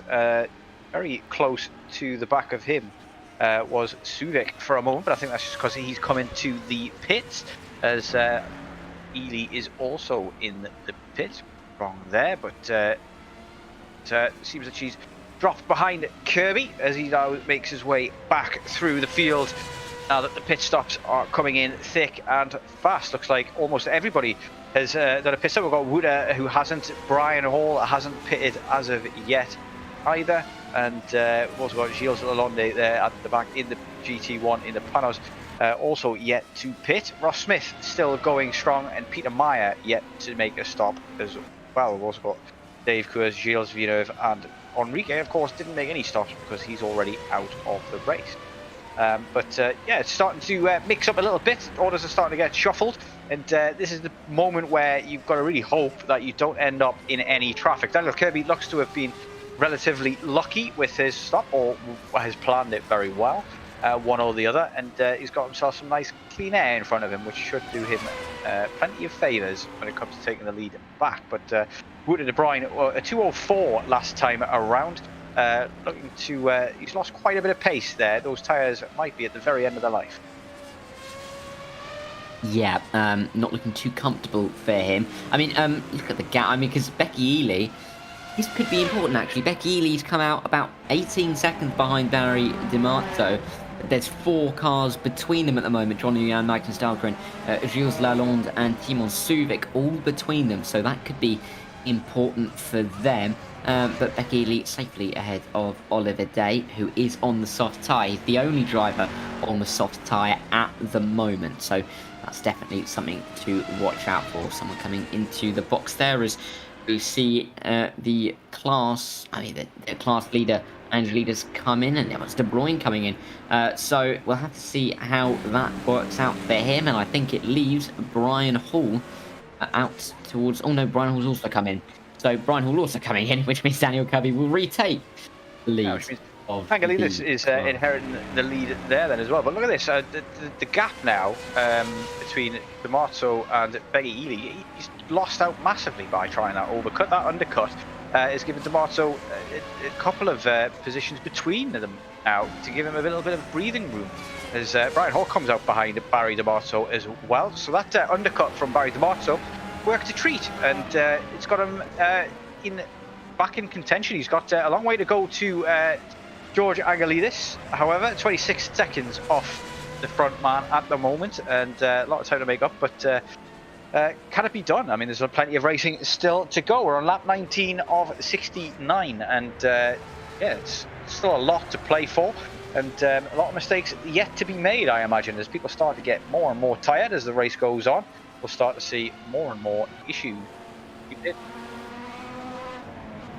Got Dahlgren and Uyan currently scrapping it out as well. Dahlgren doing very well to recover after his early spin. He's now in the mix, and you've got to say, fighting here for what could be P2 overall. He's done very well to catch up, and now he's got the hardest part, getting past. And remains to be seen how he's going to do this. But Uyan's got a lot to think about now with Dahlgren in his Toyota GT1 looming large in his rearview mirror.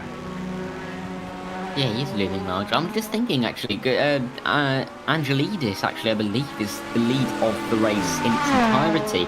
So I wonder whether his early stop was just a quick stop, because he really has gained. I mean, he's currently ahead of Daniel Kirby, but he is coming in, I do believe. So George Angelides there will then give up the lead of the race, possibly of the class as well. Daniel Kirby will go through once again then. So he's setting quick lap times, 58.4 the last time around, but Uyan and Dahlgren as well lapping fast. Let's see what they do as they come across the line. 58.1 for Uyan makes him 3/10 quicker than Daniel Kirby on that lap, and the gap is 13.5. So maybe we might start to see that coming down, or maybe Kirby's just having a bit of a quieter stint. We'll have to wait and see. But of course, with De Bruyne in second place for so long, we weren't able to see if anyone else could start to close that gap on Daniel Kirby.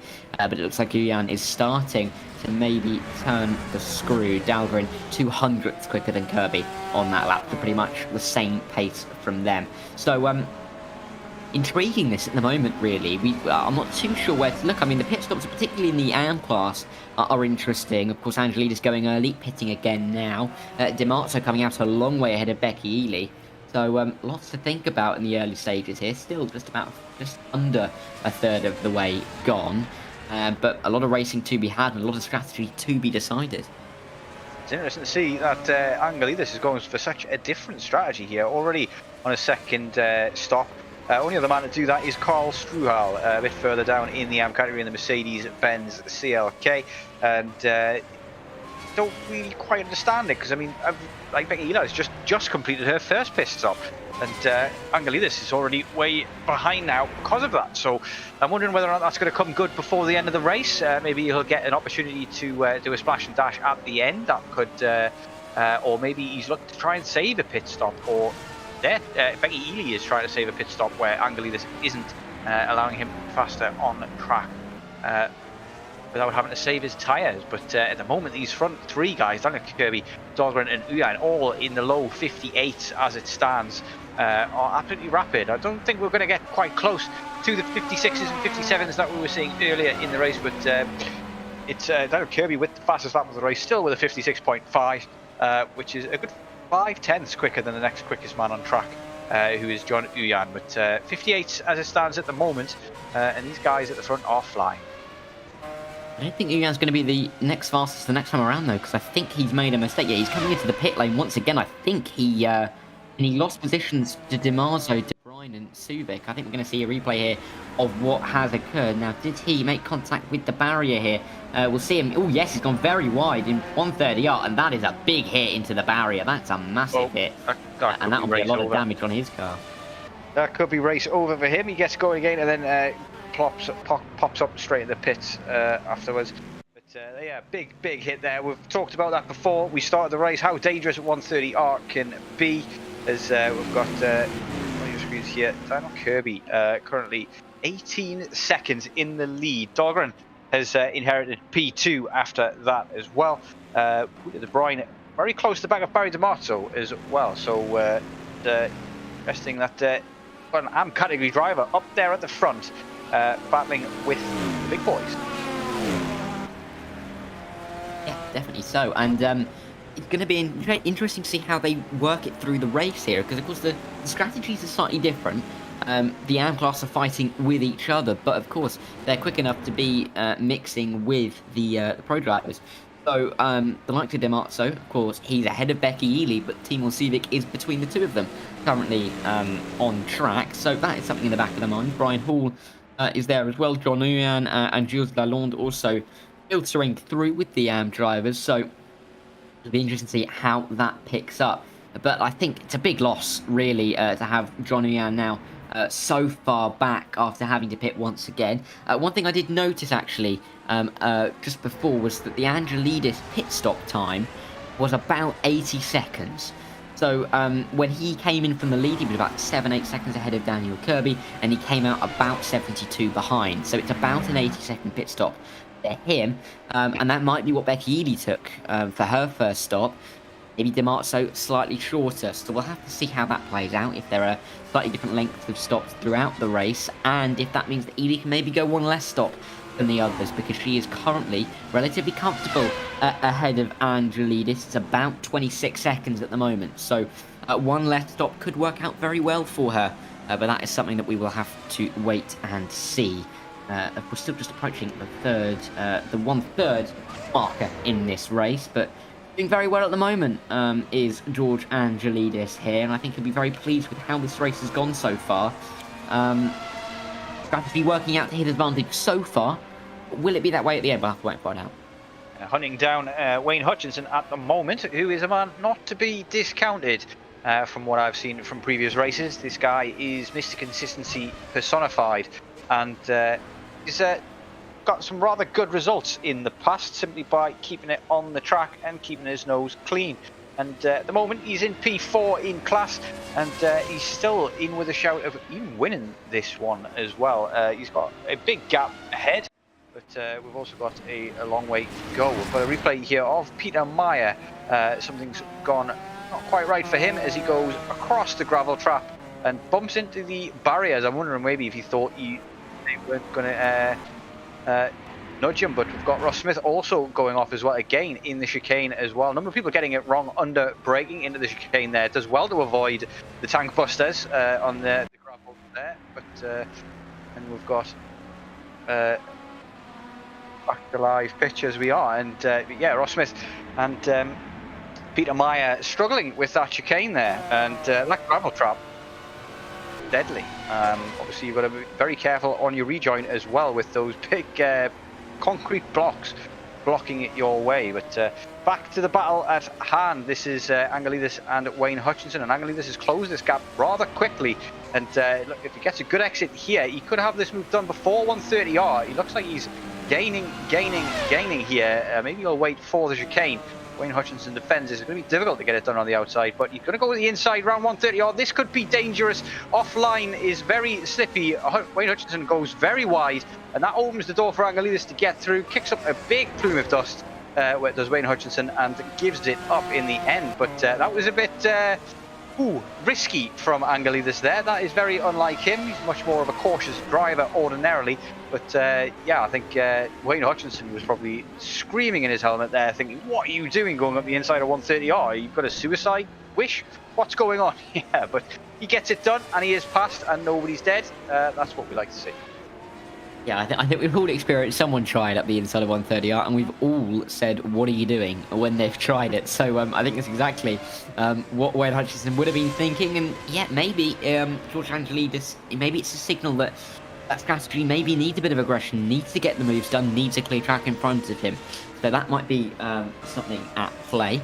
But yeah, he's already made that gap very much stick. I mean, the gap now, back to Wayne Hutchinson, nearly over now, 2 seconds. So really is putting his foot down, asserting some dominance here in the class. And yeah, he's going to gain up towards the back of Brian Hall, Oliver Day, Becky Ely, and Barry Dimarzo shortly, because he is lapping up more than 3 seconds a lap, nearly 4 seconds a lap quicker than Barry Dimarzo at the moment. So he really is going to start gaining time here. Yeah, only man on the soft tyres at the moment on track is Oliver Day, who's gained a relatively large amount of positions from where he started. I can't quite remember exactly where that was, but he does seem to have made his way through the field rather handily as Angelidis gets past a back marker in the GT2 into Spoon. Very good line that for overtaking there into Spoon 1. If you get the inside line there, the guy on the outside pretty much has to give it up. There's just no way to hold it around the outside into Spoon 1 and 2. But very tough to actually line that move up. You've got to get a very, very good exit out of the hairpin, and very tough to do that with a car in front of you. Very easy to smash into the back of people. Braking zones around here, and it looks like these cars are really, really struggling under the braking as well, particularly into that chicane there. Very wobbly under the braking in this chicane. And a number of people, obviously saw Ross Smith and Peter Meyer both get it wrong a little earlier. I've got it wrong there and careered off into the gravel trap. But so far, so good. We've only got 2 DNFs at the moment. Alex Garrick has also DNF'd out of the race. Not going well for him in this one, and he's decided to give it up. But, yeah, so far, so good. Plenty of racing still to be had. And at the moment, got few battles on track. Dimarzo could actually be catching the back of Timon Subic at the moment. But, keep you updated as well, dropped half a second. Yeah, I mean, lots of battles starting to develop. I mean, there are some guys that pitted slightly out of sequence with the others who are gaining. I mean, John Uyan is getting up to the back of Wayne Hutchinson, and Dimarzo indeed falling back towards the others. You're looking at Becky Ely, 14 seconds behind, but gaining 3 seconds on the last lap. So battles are starting to brew just that little bit. Daniel Kirby lapping slowly relatively, 2.5 seconds slower on the last lap compared to Magnus Dahlgren, and who is 15 seconds behind at the moment. So that might be something to watch, but with such a good lead, 15 seconds, it is hard to see that changing. But yeah, battles starting to develop. I think it's going to be interesting to see when some drivers pit, if they decide to pit when a driver comes up towards the back of them, if they are planning a pit stop soon so that there is a battle, or if it's position hard. But we'll have to see that when those drivers start catching right towards the back. But yeah, lots of battles brewing, and not many drivers in the 159s at the moment. We're going to have to wait. It's all a wait and see policy, really, in these endurance races. Once the pit strategies work themselves out, and we won't know until the very last stint exactly what's going to happen where. But at the moment, Daniel Kirby's got to be very happy with his performances so far, with his performance in this race and previous. I mean, and that Panos GTR1 car that he's got, he really knows how to get the best out of it as well. So, doing a fantastic job here, creating big gaps. But yeah, at the moment he's got some challenge from behind. I mean, they're looking a fair bit quicker on the last lap, but we don't know whether or not that's just Kirby making 1 or 2 mistakes. Even one mistake around this track can cost you big, and as we know with all racing cars as well, once you've made one mistake, get a little bit of snap of oversteer, lighten up your rear tyres a little bit, then your car is a little bit more wobbly for the next couple of corners, and you've got to back off just that little bit. So we're starting to see mistakes creep into everybody's races. Dimarzo with a 203 last time around, not looking particularly quick as it stands, but one man who's been banging in hot laps so far is Mr. Angelidis. who's pitted earlier than everybody else both times, and currently on his second set of tyres, and currently lapping in the 2 minutes flat, which is rapid. Oliver Day on the soft tyres, the only man who's really keeping up with him in that arm category. Yeah, I mean, he really is putting some fantastic pace together at the moment. Just outside of that 2 minutes. Last time around, 2:01. But, I mean, John Uyan is still making good progress at the moment. I mean, I think the AM category is really heating up nicely, really, with the different strategies and the different paces that we're seeing at the moment. We might see quite a lot of battling, particularly in that category towards the end, and don't rule it out between the Pro and the AM category as well, because there are some drivers filtered between as well. So you look at Brian Hall, who is currently being gained upon by George Angelidis, who may start to fight just that little bit between them, as well as Wayne Hutchinson coming off here, I believe. Let's see if he goes off right at turn one. Yes, he does. Straight on. Oh my word, that is a big off. And nearly clips the barrier, but he does in the end. I thought he was just about able to keep it out there, but that would have been impressive if he did. Just a little bit of a love tap with the wall, and he's still going. We'll have to see if he comes into the pit lane. No, it looks like he's gone around again, so it looks like that car is okay. Carry on, and we'll just have to see how much that costs him throughout the rest of the race. Does very well, very lucky to get away with minimal damage. There is Wayne Hutchinson. I think I've cursed the man there because I did call him Mr. Consistency not too long ago. I don't know how long the gap between a curse and it happening is required, but got Jason Whitehead also with another off as well. Let's watch him here. This looks like it could be. Oh, that's a big off. That's spoon one as well, and that's a big snap there. That looks like maybe a wheel turn off, something of that ilk. Very unusual place for the car to just spear to the right hand side. Let's have a look on board, and you turn left, and then it just snaps to the right. Wonder if that was just losing the back end there, and he's overcorrected it a little bit. But to me, that looked maybe like some technical issues with his wheel or something, maybe a disconnect or a reset on the wheel. Yeah, I mean that was quite a big correction for. I didn't even see a moment in the middle of the corner, so yeah, it looks like there may be some technical difficulties there. It is always something that you have to worry about somewhat with it being with this being an online race. You can never always trust the technology. It always fails you at some point when you're not expecting and not wanting it to, and this might be one of those times. But and towards the final chicane here, George Angelidis, now we see from his onboard, you can see the tight nature of the final couple of corners. You can see why quite a lot of drivers go off there, just that little bit. I believe he's on the back of Peter Meyer, as he will then get through on him. So, those in sector 2 are maybe having an off through the middle part of the lap, but made up very quickly. Let's see actually what happened there. I believe that this is De Bruyne. Let's see, in towards Degner 1 and Degner 2. Oh, yes, very wide through Degner 1. And then wide into Degner 2, but keeps it out of the barriers, I believe. Yes, just about, but car spinning around, and that is not going to help your time out very much at all. Yep, his tyres are going to be absolutely ruined after that. Not really they're big friends with gravel and stones are these tyres. Very soft mineable usually, these slick racing tyres. But again, still at the moment, Oliver Day, only person out on soft tyres. Everybody else has opted for the hards. And it's fastest lap that lap, last lap there was by Daniel Kirby, who's banged in a 158.8. Absolutely flew around that last lap, and he's managing that gap, 15-second gap, back to Magnus very well at the moment in Kirby for the lead. We've got Stephen Miller on your screens at the moment, though, chasing down Gilles Lalonde for position here. He's trying to overtake the pro driver from his AM category seat here, and following very closely as it stands. 3 or 4 seconds a lap quicker last time around was Miller compared to Gilles, so should make short work of this, but it could all be down just to a mistake from Mr. Lalonde that allowed that. But here comes Miller into the pits, and that is that story put to an end.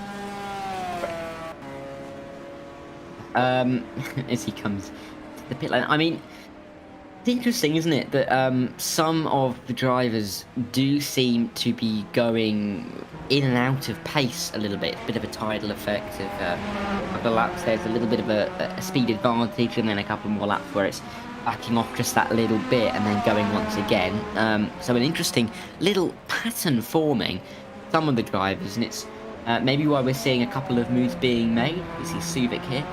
Very nice livery, actually, I think. On Team on Suzuka there. I don't know what you think, Stephen, but I think that's a lovely livery as he comes up to the hairpin. But he's still in P4, so he's still got a little bit of work to do, but he's not far off Victor Brian, who's not too far in front after that spin, so he might be eyeing up P3 here. Castrol livery there, looking beautiful in this light, and yeah, very famous livery used on many cars, some championship winning as well. Most notably, I think I remember the Lancia in World Rally Championship back in the day in the old B class, and yeah, it looked absolutely fantastic on those cars as well. It's one that I use on my Toyota GR86 in iRacing. Absolutely adore it. Reminds me of the old Sega Rally game. That one would have been before your time, but that's what it always brings to mind for me. But Simon Suzuka looking rapid at the moment. Good 10 seconds faster than Wouter de Bruyne on the last lap after Wouter de Bruyne went for a little bit of an off-track excursion around the Deckners. Very, very easy to do that, as we saw there with Wouter. And once you've gone wide in one, it's almost impossible to catch it again. But he did a fantastic job there, you've got to say, to keep it out of the barrier and get going again with minimal damage. But does lose a lot of time. And that maybe puts him out of the challenge for the top two, and puts him under threat a little bit from Simon Suzuka behind for his podium position. So that's going to be weighing on his mind a little bit. And mistakes sometimes breed mistakes. Once you make one like that, big mistake like that, you feel as though you've got to make up for it and start pushing that a little bit harder, and more mistakes tend to follow. But I think we're starting to see a few of those come in and creep into people's driving at the moment. Mistakes coming left and right, and a number of people are getting those odd lap in there. It's 6 or 7 seconds off their usual pace, or 2 or 3 seconds off the usual pace, where they've had a little bit of an off-track excursion or a bit of a wobble on their exit or entry, and those add up over time and start creating gaps and maybe put you into a place where you're fighting somebody you don't want to fight with. But Wayne Hutchinson is all over the back of John Uyan. I doubt he's going to be able to get a position there, given the relative pace difference between the drivers. But maybe he's hoping that he can use the draft and get dragged along a little bit for a short while and improve his times that way. But not much chance of a fight between those two. But John Uyan, lots of work to do after his spin, and recovery drive is on. He's got 2 pit stops under his belt, along with Oliver Day, George Angelidis, Carl Struhal, Stephen Miller, Jason Whitehead, and Dave Coors, all with 2 pit stops. Everybody else just on the 1. Yeah, and I mean, it shows how there is that differential in strategy at the moment for some of these guys. Got a replay here. I believe there was a yellow a second ago, so this might be what it is. But it's Gilles Lalonde as he's gone off through Deckner 1. It's very similar to the instant for Wouter Bruin, but no, he's hit the barrier. So that's a little bit worse for him, as he's going to try and get himself back out of it. Not going to be able to carry on maybe in the way that De Bruyne has, but we'll have to see how he picks it back up. Currently P12 overall. What's that? He's 7 in class. So a little bit of work to do. Currently a lap down, particularly after that little bit of a mistake, and a long way behind Oliver Day in P11, about 50 seconds. So a lot of work to do, but a lot of time left to do it. Just not quite yet half distance. We're approaching it soon, but not just yet.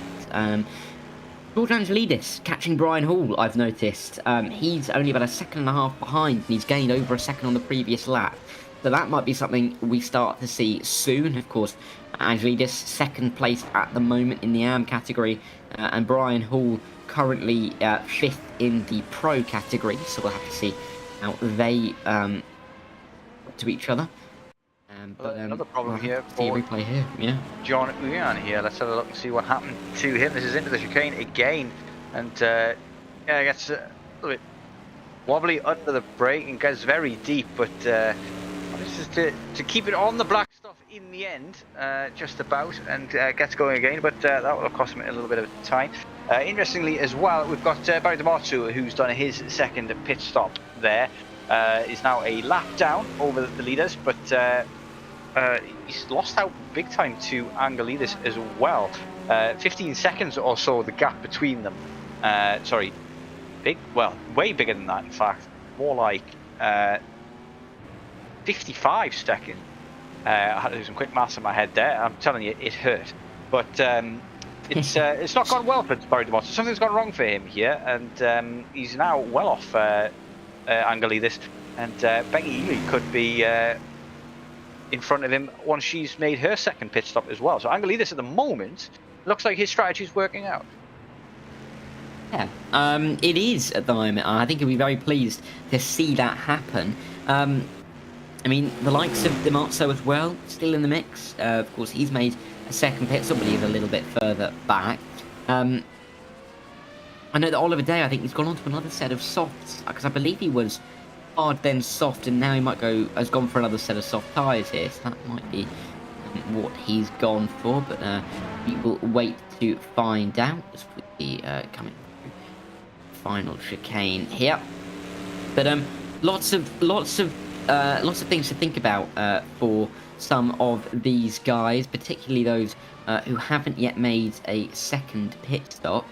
When they're going to make it will be important, and we'll have to then see where they come out and if they can then recuperate some of those positions that they will lose, because that will be critical for their race. Track temperature is coming down rather slightly as well. We started this race off with 31 degrees Celsius track temperature, now down to 29. That's going to be improving the track conditions a little bit, just making it a little bit more grippy.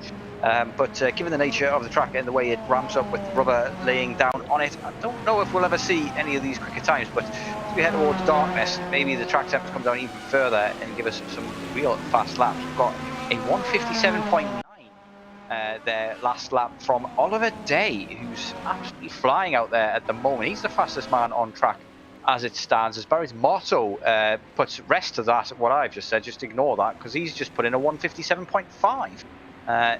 Currently the fastest man on track there. So it's starting to maybe speed up a little bit, and we're going to start seeing some much quicker times come into play maybe. 2 minutes a lap at the moment for the leaders. Wouter de Bruin back into P2 after Magnus Dahlgren has gone for his second pit stop, but he'll inherit that P2 back for sure. He's stuck behind John Uyan at the moment, who's also 2 stops down as well. So some kind of strategy call here for John Uyan has worked out for him, but he's got Magnus Dahlgren for company once more, and we're going to see an overtake on track maybe there, as he's very, very close behind as he comes through into 130R. There on your screens, he's gone down the inside, and looks like that's going to be close for comfort, and it does look as though it's a wide berth there given by the Panos driver there, and very, very tight here as they go into the chicane side by side, and it looks like nothing doing at the moment. Dahlgren has to wait his turn. He's not being given much space here, and he's not getting this position easily at all. He's willing to fight for it, isn't he? Yeah, he really is trying to keep him behind at this stage of the race, but Dahlgren will be very keen to get back past. Of course, they've both had their fair share of incidents. I think Uyan has had a bit of a bigger off at 130R than Dahlgren, who had a bit of a spin down at Spoon, but he's going to be keen to get past. He's nearly forcing his way up through the S's, and Uyan's going to have his mirrors very much filled with Magnus Dahlgren here, because he's absolutely on a charge at the moment. I mean, with these two fighting away, we've now got Brian Hall and George Angelidis fighting away as well. So when one battle comes, we get two to come with it as well. So Dahlgren still trying to find a way through. He's not quite found left or right his way through up towards the Degnans, but it's difficult there. Maybe the hairpin. Is he going to try and send it towards the inside? He's gone for a wide line. He's looking for the move, but he's not quite able to make it this time around. Yellow again. One may have had another off, but Dahlgren is still focused on trying to get back past Uyan and up into P7. Only only one thought in Dahlgren's mind, and that's how to get past this Panos driver in front of him at the moment. He's looked left, he's looked right, he hasn't managed to get it done just yet. He gets very close to the back of him into spoon 1, and it's all about the exit here on spoon 2, getting the slingshot, get this move done down into 130R if you can. If you're going to be brave and get it sent there, it'll be difficult to do so. Maybe it's best to wait for the chicane and get a good exit to that chicane. He's going to go for the move into 130R though, down to the inside again. Not a lot of grip there, off line as well, and you see that by how quick around the outside Mr. Uyan was able to go there, but he's not able to shake Dahlgren at the moment. He's right on, back on his tail, under braking into the chicane, and look how close he is now coming out of the final corner. Is he going to be able to get it done into turn 1? He goes to the inside, does not defend here. There's Uyan, and there it is, and there's the contact as well, and that is a big spin off. He's doing very well to hold on to it there in the end, but catches it. Uses all of the runoff there to get that under control to Uyan, and that looked like it was inevitable. Maybe he needed to defend that a little bit more aggressively there, Uyan. He left the door open, and I would not be surprised if you leave the door open. What was it we say, James? Is it if you leave your door open, you're going to get burgled? And definitely had his mask on there, Dahlgren, and he's got the position as it stands. And I want to say, you see a replay of that one, but his first impression is it's maybe just a bit of a racing incident, but we'll have a look and see from different angles here. Is hard to see from that one. You've got to see it from Dahlgren's point of view to see what kind of space he was afforded there from the outside driver, and hard to tell even still because visibility in these cars is so poor. But let's have a look down at turn 1. Yeah, maybe turns in very easy to do.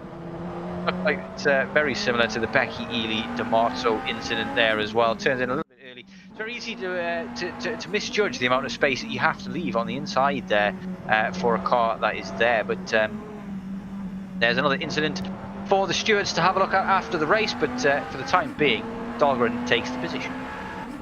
And it's very interesting because that was very similar to the Becky Ely incident, but the car on the inside didn't spin around and actually came out better. So two very similar incidents in nature, but two very different outcomes in who's come off worse from it. So I think Dahlgren will be pleased that he's got out of that one very much alive and ahead as well, because he can now start trying to chase after Brian Hall. Now, I know he's also, I think it was a pit stop from George Angelidis, who has fallen back just that little bit, and Timur Suvic is now in the box as well. So they're all coming in at the moment, leaving Becky Ely out in front of the AM category by over a minute, 66 seconds. He's got back to Barry Dimarzo. So going well for Becky Ely at the moment, but of course only one stop done for her. George Angelidis has done 3. So it really is showing how there's different strategies at play in this race, and I'm really interested to see what Becky Ely does, because she's looking like she's doing a 3-stop and going probably in this or next lap or soonish. But George Angelidis definitely going for at least 4, because he's probably not going to get to the end from here. But it leaves everything out to play, and yeah, maybe Becky Ely's strategy's coming back to her a bit. We'll have to find out by the end where it shakes out, because it's difficult to gauge at the moment, isn't it? Yeah, I'm wondering whether or not George Angelidis had to pit at some stage, maybe early, in order to repair a little bit of damage, because we're at lap 34 here of around 66, we were told beforehand, but maybe all the way up to 69. And so that's roughly around halfway, so he's already 3 pit stops down halfway through. That doesn't make a great deal of sense. Becky Ely on the 1, and we've got Daniel Kirby who's just come in for his 2nd stop, which has put him down to P3 on track at the moment, but he will re-inherit the lead when Becky Ely and Rudy O'Brien go for their 2nd pit stop. But Brian Hall still out there on the 1 pit stop, as well as Gilles Lalonde as well on 1 pit stop, Gilles Villeneuve on 1 pit stop, Ross Smith and Peter Meyer also on 1 pit stop. And to remind you again, we've got Alex Garrick and Philip Enrique both out of this race, DNF'd early doors, and will not be continuing. But in the stands, it looks like people are starting to kind of get a little bit spread out, and the laps are kind of becoming a little bit more inconsistent here, as Dahlgren yet again looking for a move, this time on Brian Hall. You have to say Brian Hall has had a quiet race so far, but he's still sitting in a very pretty position at the moment due to the fact that he's only pitted the 1 time Whether that strategy pays off for him in the end, we'll wait and see. But he's having a bit of a snap here of oversteer in turn 2 as he's got Dahlgren looming large behind him, and maybe putting a little bit of pressure, causing a couple of beads of sweat to rise up on his brow. But I have to make this move cleanly, regardless, Dahlgren. But he wants to get past, he wants to get back into the fight, and try and close that gap onto Daniel Kirby. But it's a big gap as it stands. Yeah, definitely. In the chat, sorry, it'll definitely be in the back of his mind to pull that gap. But I mean, look at Daniel Kirby, purple last month, so he will really be doing well, as we see the car getting out of the way, maybe a bit of oversteer, but getting out of the way all the same of this fight between Dahlgren, who's trying to put a nose up the inside, very, very close to trying to get past Brian Hall, but not quite able to do it this time around. I mean, he is so much quicker than Brian Hall at the moment. I mean, it was nearly 6 seconds on the last lap around, so he is really, really gaining to the back here. And it's only a matter of time before he makes the move. It's into Spoon, maybe he looks for it. We've not seen the move there yet today, and he can't quite find it. The exit of Spoon might set him up down towards 130R, and you can just see how much more confidence he's got underneath him at the moment. And Brian Hall is just hanging onto the car, and Dahlgren just trying to find a way through, but doesn't end up in him, in the barrier. He looks for it down the inside of 130R. Not to be, but he might go for it into the chicane. Yeah, thought better of that 130R. Oh, that's a late defensive move, and he has to readjust mid-corner, just as he did in the hairpin as well. And very wide, and over the gravel goes the man he was trying to overtake, and he gives up and doesn't take the position. It was there to take it, but doesn't go for it in the end. Maybe thought it wasn't one to go for. We have got Mr. Reese in chat as well, saying, "View that contact seemed unnecessary." I'm unsure exactly which contact that we're talking about. Probably, I'm thinking that turn 1 incident. But we've got Charles K as well there, saying, "Evening to you, Mr. Charles, and great to see you here." We'll try and keep abreast of the chat. Please let us know in chat if you've got any predictions of how this might turn out, and whether or not anybody's got any insight into the strategies at play. Woodard O'Brien has come in for his second stop as John Uyan comes in for his third, and Brian Hall inherits P2, still out there on only his second set of tyres after only stopping the once, and Magnus Dahlgren right up his behind, looking to get this overtake done, but he hasn't been able to get it lined up just right quite yet. Maybe thinking about it again once more into 130R, down that back straight, maybe the best place to make the move, but so tough to get the move done around on 130R, and there's very little space to do it between 130R and the chicane. Yeah, we saw a bit of a late move as well, didn't we, from Brian Hall, trying to defend the position last time round as well, so that'll be in the back of Dahlgren's mind. He needs to make it, but he's not necessarily being helped out very much. We've got a yellow somewhere as well, so someone's not had the ideal line somewhere. I noticed as well on the timing screen, I think it's actually Gilles Villeneuve dropping down there. Oh, wide from Brian Hall through the second part of Spoon, and that is going to be where Dahlgren can get through. He's up into P2 now. He's recovered the position very nicely indeed, and it's just a mistake from Hall in the end that has cost him very dearly indeed. Notice Daniel Kirby just about a lap ago was a 156.1, and I think on that lap he was more than 3.5 seconds quicker than anybody else on track, which is incredible. But last time around, I think it was looking down. George Angelidis, he's been a 158, so he's going very well as well. He's catching Beck Ely, but that gap is 16 seconds as Ely is just behind Oliver Day after her second stop. So that's another one to look out for, as we are just here on the screen. Another yellow one as well, but these two won't mind at all because Ely is going to be focused on getting past Oliver Day and getting past quickly to try and then get up further towards the likes of Barry Dimarzo, who's currently in the class lead, who's about 15 seconds up the road from her at the moment. But that'll be what she's aiming for. Oliver Day, bit of a hurdle to cross first off though, and she'll have to do it as quickly as we can. Yeah, Oliver Day having a great race so far. Magnus Dahlgren though, that move on Brian Hall there, like taking candy from a baby, and he does eventually pit now, does Mr. Hall. This is his second pit stop of the race, I should say, and it's only Gilles Lalonde and Ross Smith who are still out there on their first pit stop. Sorry, Peter Meyer also there as well, with only one pit stop under his belt as well. So yeah, very, very different strategies coming into play here, but we're going to have another battle on our hands here as Becky Ely closes in on Oliver Day. But as I say, fantastic race for him so far, getting himself in a very good position here to get some great points in the arm category. But Dimarzo, with that undercut earlier on, really gained big over Becky Ely, and Joy Rangelidis not too far behind this battle as Brian Hall dropped another position as he pits for his second pit stop. I mentioned we've got Timon Subak currently sitting in a nice podium position as it stands as well. Everybody at the front, 7 drivers, all on the same strategy by so far, with 2 pit stops each, which puts Dogren in a secure P2 at the moment. But the 22-second gap that he's got to Kirby seems insurmountable at this stage of the race, wouldn't you say, Dara? Yeah, definitely. And the pace that Kirby has showed the last couple of laps really is putting his foot down. What was that? 4.5 seconds clear of Timon Subak on that lap, 2 seconds clear of Magnus Dahlgren as well. And even, I mean, Vusa de Bruyne had a very slow lap, I think, in the pit lane for that last lap as well. So it's not necessarily representative, but still a couple of tenths down through that first sector alone.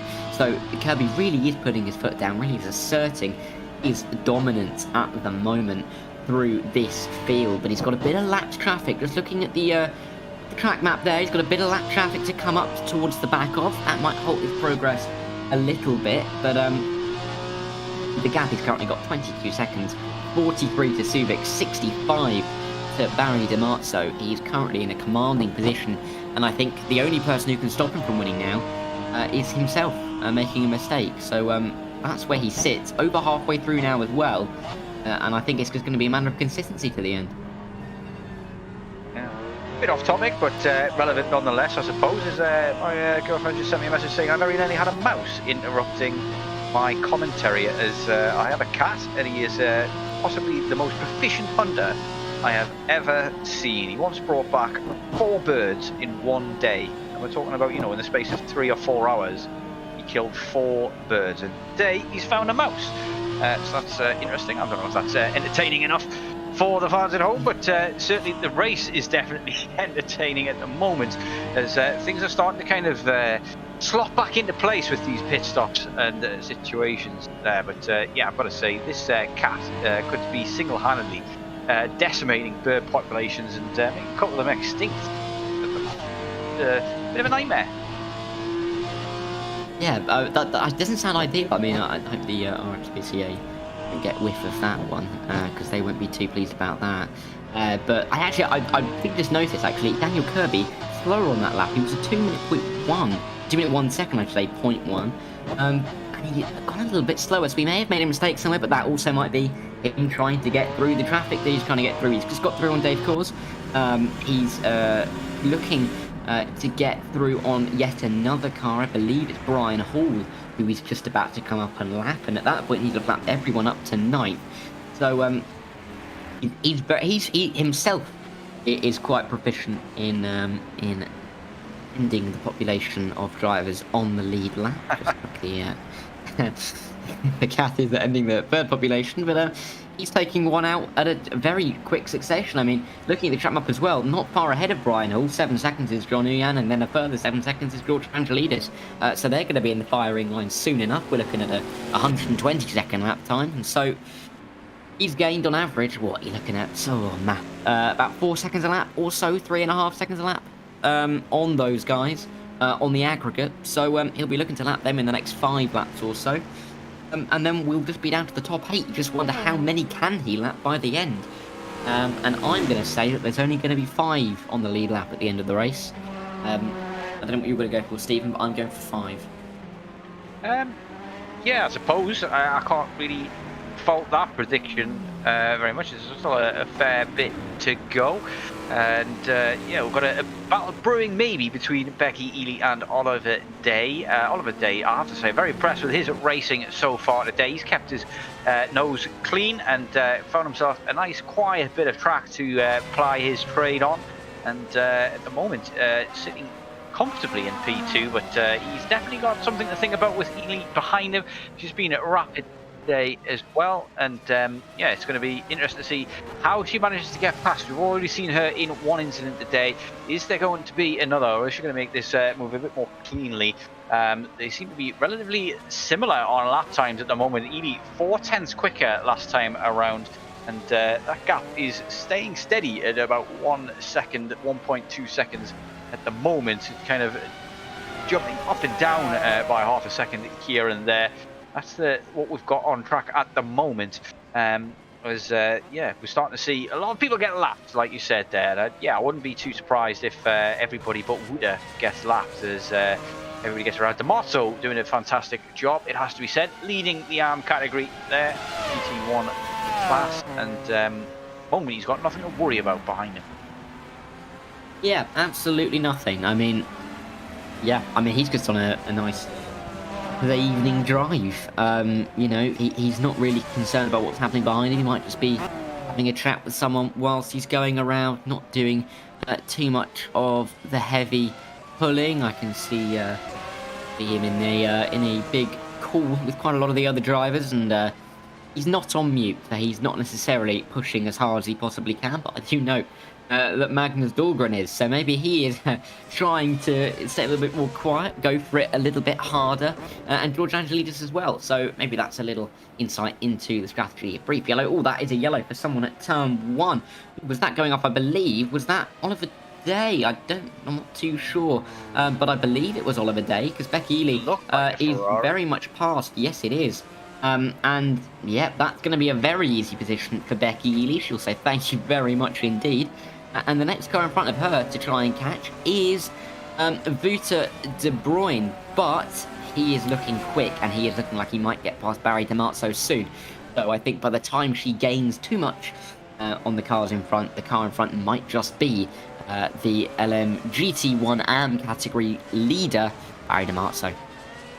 Becky's really hoping that Wouter is going to apply the old thumb screws to Barry Dimarzo, cause him a problem, and maybe hold him up a little bit and battle with him for a couple of laps in order to help her reduce that gap to the class leader Barry Dimarzo. It's interesting to see how this is going to play out. We've still obviously got Georgia Angelidis on a very different strategy to everybody else. Johnny Uyan as well, as we go to the replay here to see what happened to Oliver Day, and yeah, lost it on his own by the looks of things there into turn 1, carrying a bit too much speed. Back end overtakes him. He manages to keep it out the barrier rather well though, so he's got that going for him, but he does lose the position to Becky. But you get the feeling that was maybe coming regardless. We are on lap 41 of 69, and starting to get towards the end as the night is creeping in. We've got big floodlights showing up all over your screens as we head towards the final part of this 400-kilometer race. It's starting to get a bit more tense as we're trying to figure out what's going to happen, particularly in this ARM category, as there's a couple of different strategies at play. We've obviously got Peter Meyer, who's won his category already pretty much. I think we're heading quickly towards the 75% mark where he'll get the full 10 points. And at the moment, it's Dave Coors who's in the charge of the GT2 Pro category. Something's happened somewhere along the line to Ross Smith, and he's lost quite a bit of time. Not sure what's gone on there, but I don't know if it's just like he's went into the pits, but he's on the same stop strategy. Second pit stop completed for both him and Dave Coors in the GT2 Pro category, but it remains to be seen how that plays out at the very end, and whether or not Ross Smith has got a pit stop saved in his back pocket for later on. Maybe that's what George Angelidis is still doing as well. We've got Johnny Ryan as well, also on 3 stops so far, along with Jason Whitehead and Gilles Villeneuve, who's also done 3 stops. But everybody else is on 2 for the time being, with the exception of Peter Meyer, who's still only done the 1. It's interesting to see how long he can take those hard tyres. I'm surprised that he's got enough fuel to go. That's somebody going very wide there in spoon 2. And that's Gilles Lalonde, who's come back on track just ahead of Ross Smith there, unmistakable in that pink liveried car behind, and but looks like he's not going to be able to get that position at the moment. Different categories of car anyway, but sorry, you were about to say there, Tara. What's on your... No, I was just going to mention, I think that's just made him slip behind Carl Struble there. a name I don't think I have mentioned for this entire race so far. He's been very quiet towards the back of the LMGT1 AM categories. Barry Dimarzo is into the pit lane now. You can just see him on the left-hand side of your screen. I'm in that lovely yellow car on the big, open, wide Suzuka pit lane. But he is coming in for what is now his 3rd pit stop. And we'll have to see how far behind Becky Ely he gets spat out when he does indeed come back out on track. Now, would he go to the end then on that tyre, or is he going for a 4th stop? I mean, we're still quite a ways from the end. I mean, if he's on 3 stints for about 42 laps, you'd expect him to maybe not be able to do 1 stint for 27, but that might be something to think about. Maybe he'll try and extend that stint. Maybe he will just go for a splash and dash at the end, and we'll see how that can spice it up with himself and Becky Ely, who is in the lead now of that category, the GT1 AM category, by 15 seconds, but that gap is being closed by George Angelidis.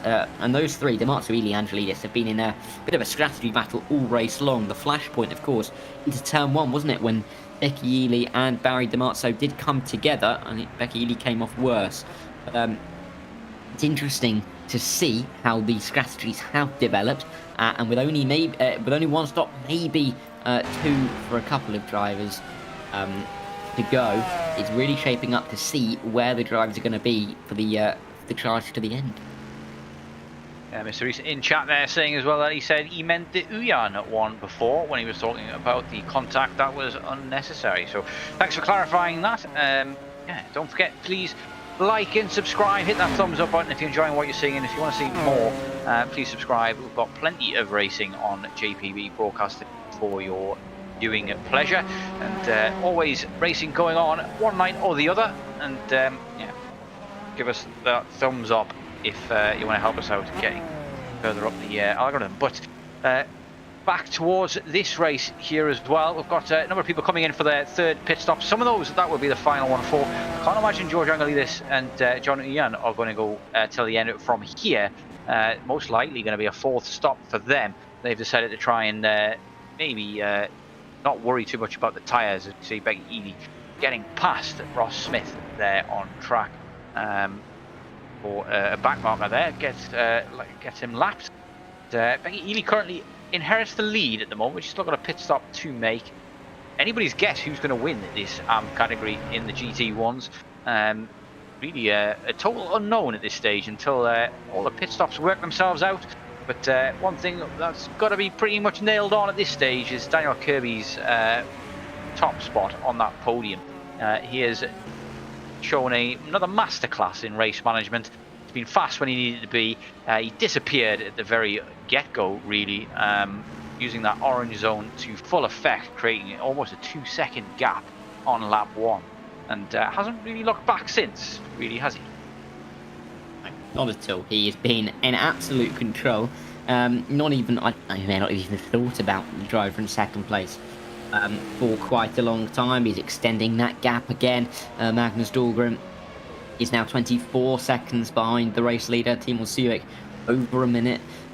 Wouter de Bruijn is over 73 seconds back, and Becky Ely nearly a minute and a half. Now everyone's being lapped up to P7, which is John Uyan, and he's not far off being lapped himself, in all truth. I mean, the gap's about 8 seconds between Daniel Kirby and John Uyan, and it's coming down less than it is between other drivers, because John Uyan set a 59 flat last time around, so he is one of the fastest drivers out on track at the moment. But another driver who's looking very quick is Oliver Day.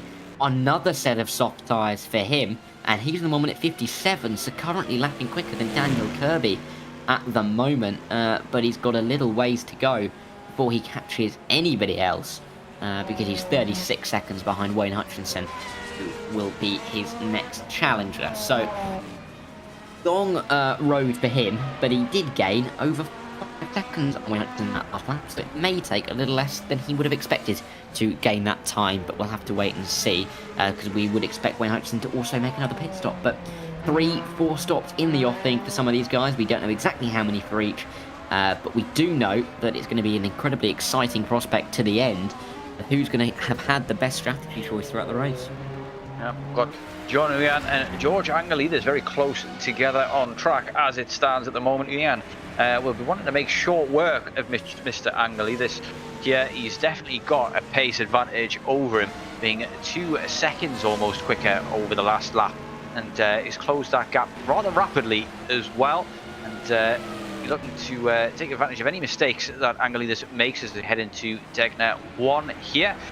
We've seen a number of mistakes from drivers into that corner. Very, very easy to understeer wide off into the gravel. Very, very easy to oversteer and smash yourself into the barrier on the inside there as well. It's one of those corners that has it all. Looking up the inside of the hairpin, nothing doing there though for Mr. Uyan, and he's going to have to bide his time and wait a little bit longer. We've got Ross Smith ahead of these guys as a back marker as well, just to complicate the situation even more for these guys. But Ross Smith, talented driver, plenty of experience, will know where and when to let them through as he lets Angelides go there and drives wide in Spoon to allow Uyan through as well. And Uyan has actually taken advantage of that brilliantly and got the run and got squeezed past on the exit there of George Angelides, and that is opportunism at its finest there as well. He's looked like he's going to go for maybe the dive up the inside in 130. He gets it all wrong, goes well over the curb on the inside there. That'll be a slap on the wrist from the race control fellas, and a black and white flag heading his way if he carries on doing that. But that is job done for John Uyan, and he couldn't have asked for an easier overtake there, could he? No, when it's handed to you on a plate like that, you can just do nothing but say thank you very much and take it with you, because that was a great little move there for John Uyan, because it means that he can now progress forward towards the back of Becky Ely. He's still got half a minute to catch Wouter de Bruyne, so long way to go for him in that regard to get P4 in class, but he is 13 seconds behind Becky Ely and gaining on her currently. But Becky Ely's still looking good at the moment, out in 5th. You'd expect both her and George Angelides have one more stop remaining. I say you'd expect that, not necessarily what we're going to get, but that's what we should see, I would have thought. So that will be interesting to see if George Angelides can gain that time back, because he's only about 14 seconds behind Becky Ely now. That might be a battle for the winning class towards the end of this race, but we are very close to the 75% in this race, and that'll mean that these guys will score the points that they deserve when they do get there. I'll try and work out some quick maths on that, but when we do get there, it'll be very good for all of these guys to do. So I think about lap 51, lap 52 time will be at 75%. So a few laps to go, but a few more laps and then points will be awarded for these guys. Fastest man on track at the moment is your man Daniel Kirby, a 58.4 last time out. Still putting in absolutely banging laps at the moment, but one man to watch here at the moment is Magnus Dahlgren, who's coming into the pits. That's not what I was about to say though. Is Wouter de Bruyne, who was 3 seconds almost quicker than Timon Sulik over the last lap, and there's only 4 seconds that gap there. So these two battling it out for the podium position that remains, because it looks like Dahlgren's pretty much got P2 sewn up at the moment, and Dan Kirby currently untouchable, as he has pretty much been all season really.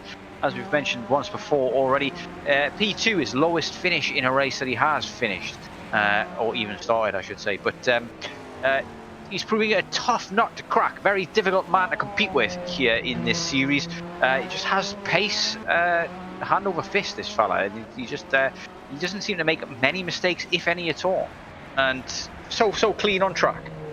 Makes it very hard to do anything to him.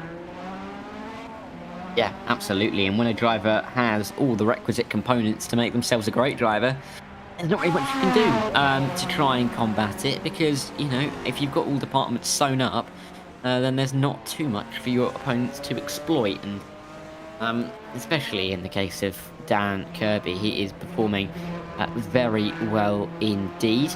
I mean, yeah, he's got the gap now at the team on Suzuka of 71 seconds.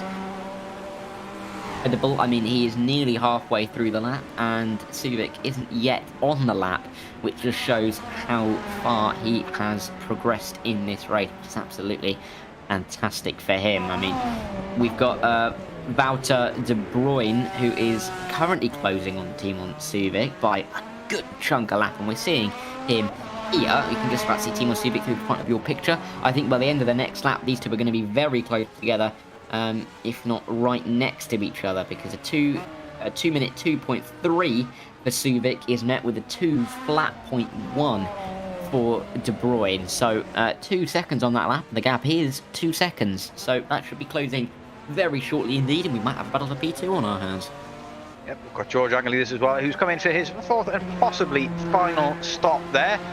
He'll be looking to go to the end. We've got about 20 laps, 19-20 laps remaining here at Suzuka. As Charles K asks, what sim is this, guys? This is R Factor 2. An absolutely brilliant sim, second to none in terms of car feel.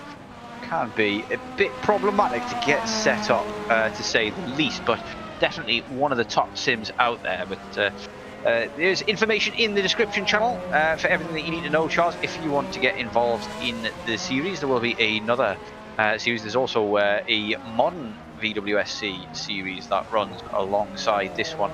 If you want to get involved, it's all there. And if you get stuck, I'm sure somebody in the Discord channel, if you join that, can help you out as well. But back to the racing. Wouter De Bruyne closing rapidly, like you say, on Timon Subic. And this is for P3 overall, so a podium at stake here between these two.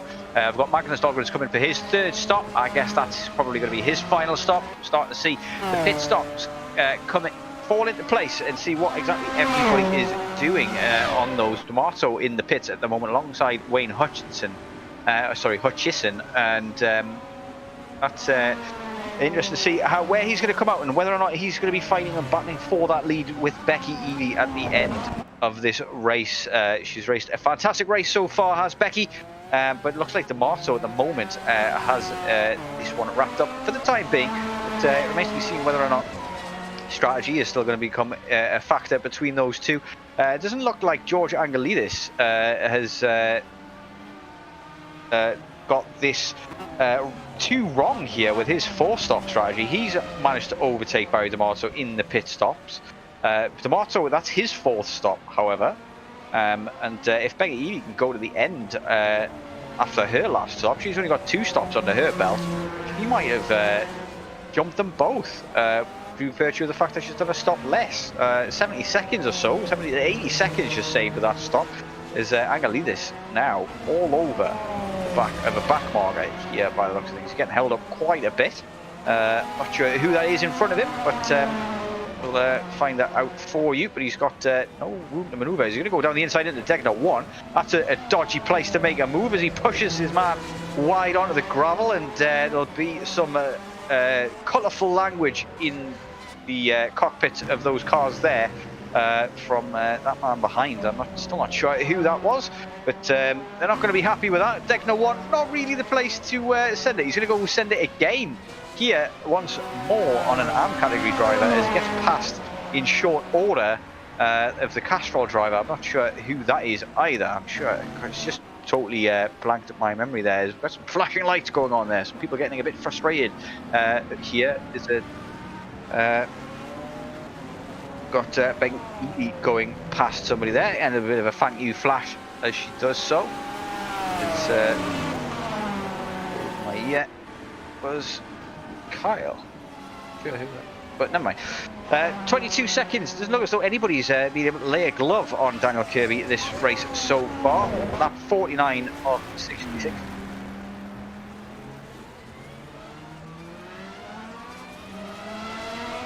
It was actually De Bruyne and Subic that Angelidis had contact with there. He trying to unlap himself, I imagine, in those circumstances, and pushing Wouter De Bruyne, who will be very disappointed at that, but De Bruyne going now up the inside on Subic, and that is how you make a move stick into turn 1. Looks like Subic has done the right thing there. He just gave that up as soon as he saw that the man was on his inside.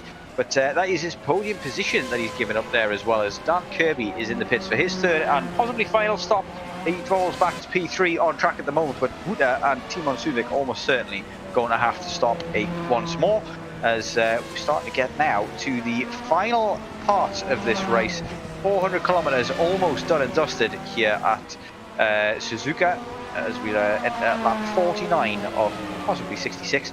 We shall see as Dahlgren and Uyan are now having a bit of a ding-dong battle here as well. Uyan, not sure how he's managed to get in front. Managed just the pit stop strategies that's worked in his favour, and now he's in a battle with Magnus Dahlgren, who was at one point fighting for P2 and may still be, but it's possible that Uyan has managed to kind of sneak his way into the podium paying positions here, and could ooh, there's somebody off big time there, off onto the gravel there into Decna 1. Not sure who that was, but we've got a yellow flag in that sector because of that now. Looks like maybe they were just getting out of the way of the guys behind for blue flag. Let's have a look at the replay here. This is Jason White, yeah, going very wide there in Decna 1. Maybe he's just looking too much into his mirrors there. Gets that all wrong, and it was Angelidis who squeezed through. But we'll have another replay here into the chicane. We've got a couple of drivers. There's Stephen Miller and Brian Hall with him as well. So not a lot of action there, but not sure what's going on. Maybe just a bit deep or over the curbs there, but big lock up, something like that. But back on board now with Kirby as he's just dominated this race start to finish, and is right behind Buda at the moment as well. So he's pretty much got a pit stop over his closest rival. He's not going to be able to make a move here in the S's. He looked to get alongside for a brief spell there, but nothing doing at the moment.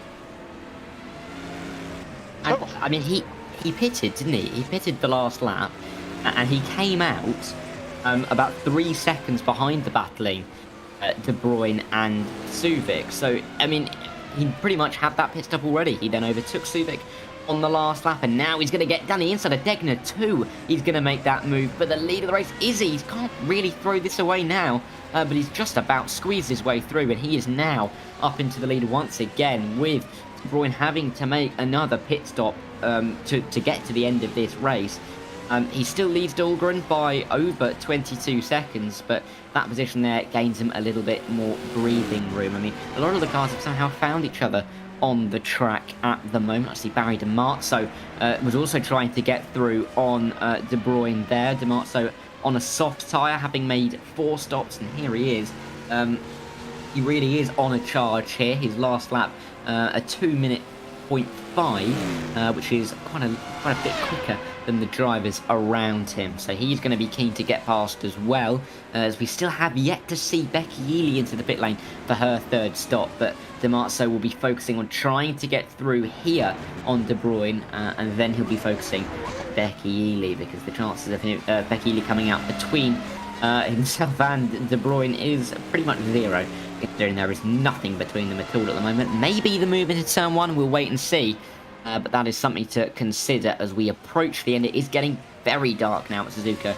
We only have about 15 laps. I think it's going to go for the inside line into 1. And gets it done with ease in the end. And yeah, it looks like maybe I misspoke there before as well. With Wuda still having another pit stop to go. You have to say that John Ian has pulled the proverbial rabbit out of the hat, and he's managed to get himself all the way back up to a podium position. And Wuda and Timon Suvic maybe battling out for P4 and P5 respectively, as see here into the pits comes Giant Uyan. So that's going to be his final stop, and his, I believe it's going to be his 4th one as well. So different strategy for him. Wouter De Bruyne ahead, still has to make a pit stop as well, and maybe this pit stop will allow Uyan to jump Wouter De Bruyne after his pit stop. There's a sizable gap between them still at the moment, and a little bit of time left of this race before things finally slot into place and everybody's back out on track on their final stint, and we really get a good idea as to who's going to be finishing where. Becky Ely currently in the lead of the ARM categories in the GT1 class though, and not really got anybody close to her as it stands. She's got another pit stop to make, and it's Oliver Day that she was originally battling with. She was quite close behind, and a 12-second gap behind Oliver Day to George Angelidis could mean that Oliver Day might snatch a victory here in the ARM category if Becky Eli's pit stop isn't on point.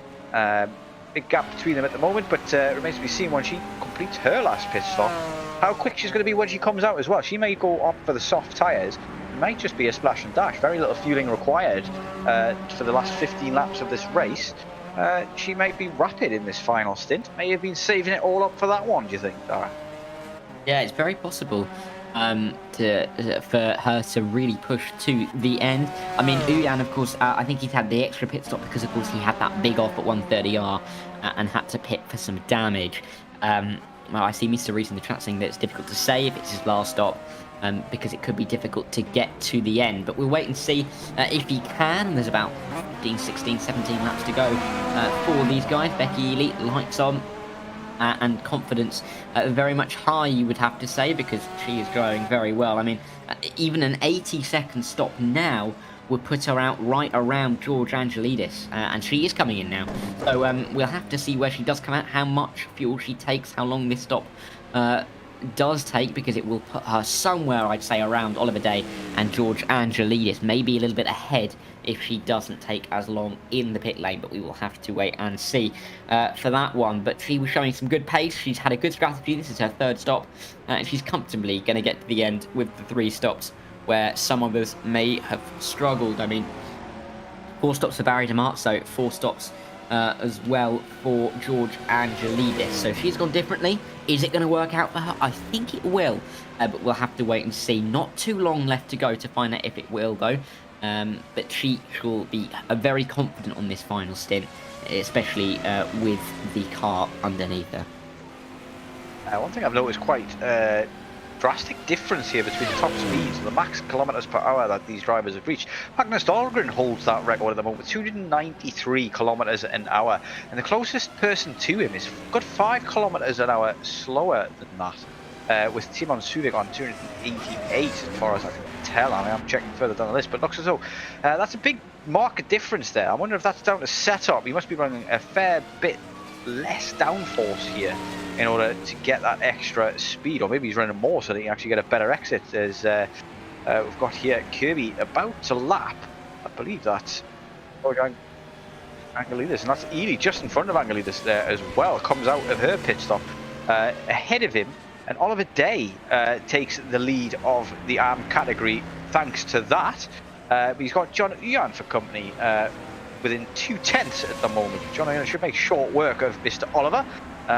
With much fresher tyres after having pitted 4 times to Oliver's 3. But if Oliver can go to the end on his current soft tyre, he could win this ARM category in some style. I have to say, he's been absolutely fantastic today, racing his heart out. He's been rapid. He's been putting in a 2-minute flat there last time out, just within, and he's not really been involved in any untoward incidents at all. So that's put him in a great position here to hopefully take home the top spot.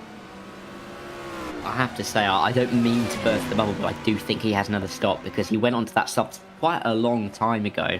Because I believe he went hard, soft so far in this race, and I don't think he's going to get to the end. I mean, even Becky Ely went for a hard tyre when she pitted, so will be interesting to see. But here is Oliver Day, side by side now, up towards 130R with John Uyan, and John Uyan will be looking to get through, and just about does. Comes across the front of the ARM driver and gets very much into the top 6 overall, and of course in his class, as we see now.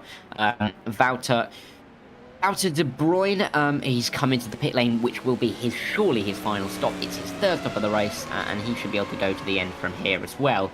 I think he's just a little bit in front of John Uyan as well, so that might be a little bit of a battle to watch develop towards the end. But yeah, as the sun has now definitely set at Suzuka, we've got some interesting battles starting to form, don't we? Becky Ely gaining a lot as well on the back of Oliver Day, but George Angelidis as well, definitely not out of the picture. So we'll see if he can try and catch up, because there's not much in it. Barry Dimarzo as well, 5 seconds off. But in the end, those 3 that started the race very close together might finish it very close together. Yeah, it looks like Ely's strategy of only doing the 3 stops is working so far. It is looking very tasty for Brian Hall at the moment, but that is due to the fact that he has another pit stop still to go.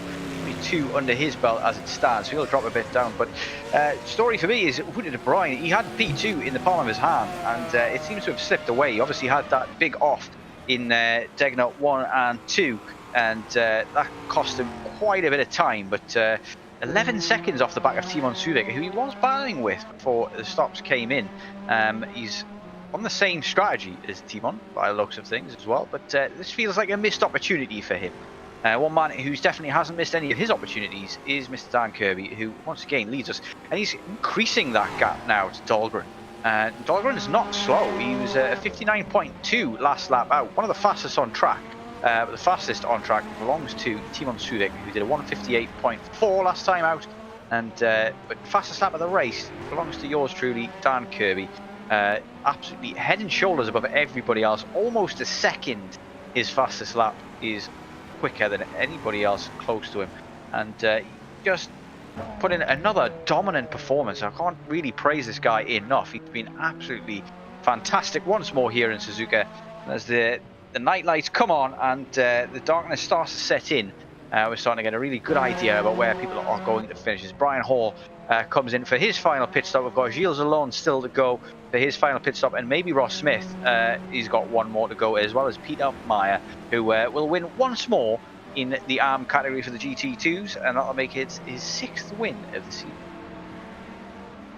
Yeah, I mean, you've got to beat what's in front of you, and even if there's no one in front of you, it means you've got to beat yourself. And he has driven 75% of the race, which means he'll pick up the points. And we see here Angelidis and Becky Ely, these two very close together on track. Becky Ely, of course, came out ahead of Angelidis. They're both on the hard tyre, but this is going to be a battle. Dimarzo on a soft tyre. Can he get to the end on them? We'll wait to see. He's already done 4 stops. But we'll have to see if it works out for him. Oliver Day has had to come into the pit lane to change tyres one final time, and I think then he will go to the end. But this battle between Ely and Angelidis, I think, will be for the win here in the AM category, and might have some championship repercussions here, because, of course, George Angelidis, currently 3rd in the championship, will be making up ground to Wayne Hutchinson in this race at the moment, and definitely to Becky Ely, who is 12.5 points ahead of Angelidis going into this. Wayne Hutchinson currently the driver, losing out quite a bit at the moment, currently sitting in 4th position, but he's been consistent in the last few rounds, and that is why he is still up in P2 in the championship. He's had 3 second places in a row coming into this, but that might change. He might have to settle for just 3 points here this evening, but still a little ways to go, and there still might be some battling between Ely and Angelidis, and they might fall back into the clutches of the likes of Dimarzo and Hutchinson. Certainly, maybe a possibility. George Angelidis hovering around that 1.5 second gap there at the moment, but does seem to be closing in here and there, but it's going to be very difficult to get that move done on Becky.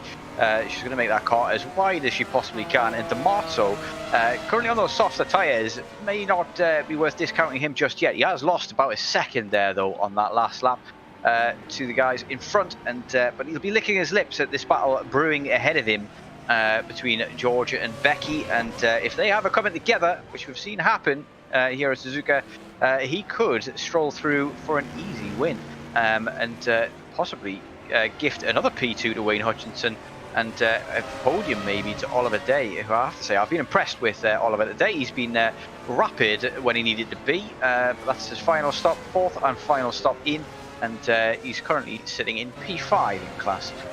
He'll be hoping that he would have been hoping that he could have maybe challenged Wayne Hutchinson, but Wayne Hutchinson, with that 1 stop less strategy, he's made that one work as well as Becky Ely, and that's worked out well for him. He's looking at another decent finish here. If things don't go quite right ahead, maybe he can sneak onto the podium. Yeah, definitely. Oh, and that's someone going a little bit off of the track in towards the hairpin. As we see, this is Barry Dimarzo going through. I think it was Carl there. Carl going a little bit loose through towards the hairpin.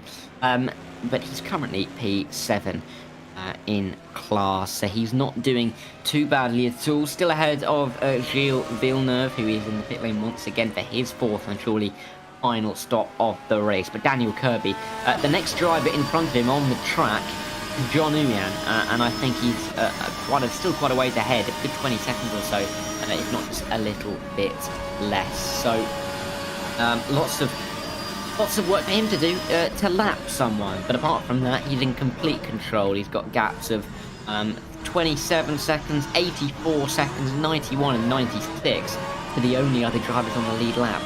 Currently, he's lapped everyone up to 5th, but my prediction might be a little bit wrong, because he might continue and go past Uyan and De Bruyne as well. Certainly might. Most of the field lap, like you say. And this battle here between Angelidis and Becky is going to get spicy, I think. It's lap 57 of roughly 66. We've probably got around 20 minutes remaining left of racing time. Here is Angelidis. He's going to have to really line this one up correctly, really be patient here. But if he sees any gap or any mistake there, he's got to be throw caution to the wind and just send it, do you think? Or is it he's got to kind of maybe just sit in this position and try and force the error from Becky? I think for the time being, I think just sitting in behind will serve him well, but then maybe as the laps start to tick down and we get to the final 5 or 6, he might try and just absolutely go for it. Of course, this is a championship battle. He is in the championship battle, and Becky leads the championship leader. So, I mean, every point he can take off will be massive. And the point swing of, well, a decent point swing for him, it'll be a nice chunk of points. It would be, if he gets past, it would be an 8-point swing towards him in the championship, and that is absolutely critical at this stage of this season. I mean, we are on round 9 of 13 here, so we are into the final stages of the season, and if he can get the win here and close the gap, that could be critical. That could be a championship defining move at this stage of the season. But as he gains down towards 130R, ooh, Becky Hill braking a bit in towards 130R, that puts off George Angelidis, and he goes very wide through 130R, and it won't be him getting past this time around. Yeah, sawing at the steering wheel there was George, as he almost lost control in 130R. Definitely a heart-in-mouth moment for him. He'll need a change of underwear, or if he's not wearing a nappy already. But John Uyan is actually caught up at the back of Wuda as well, and he's within 2-3 tenths of Wuda at the moment, and will be vying to try and take P4 away from him, as we'll try and follow both battles closely as we can. John Uyan done a fantastic job to recover from early issues, but you would have been hoping really that he was in the fight for the podium. Timon Suvek looks to have P3 wrapped up as it stands. Big gaps there, 30 seconds between Kirby and Dahlgren, and another 16 there between 56 between Dahlgren and Timon Suvek. So huge gaps forming now as we get towards the business end of this race, and we start to see exactly who's going to finish where. But it's still all up in the air between Johnny and Wuda De Bruyne and Becky Ely and George Angelidis.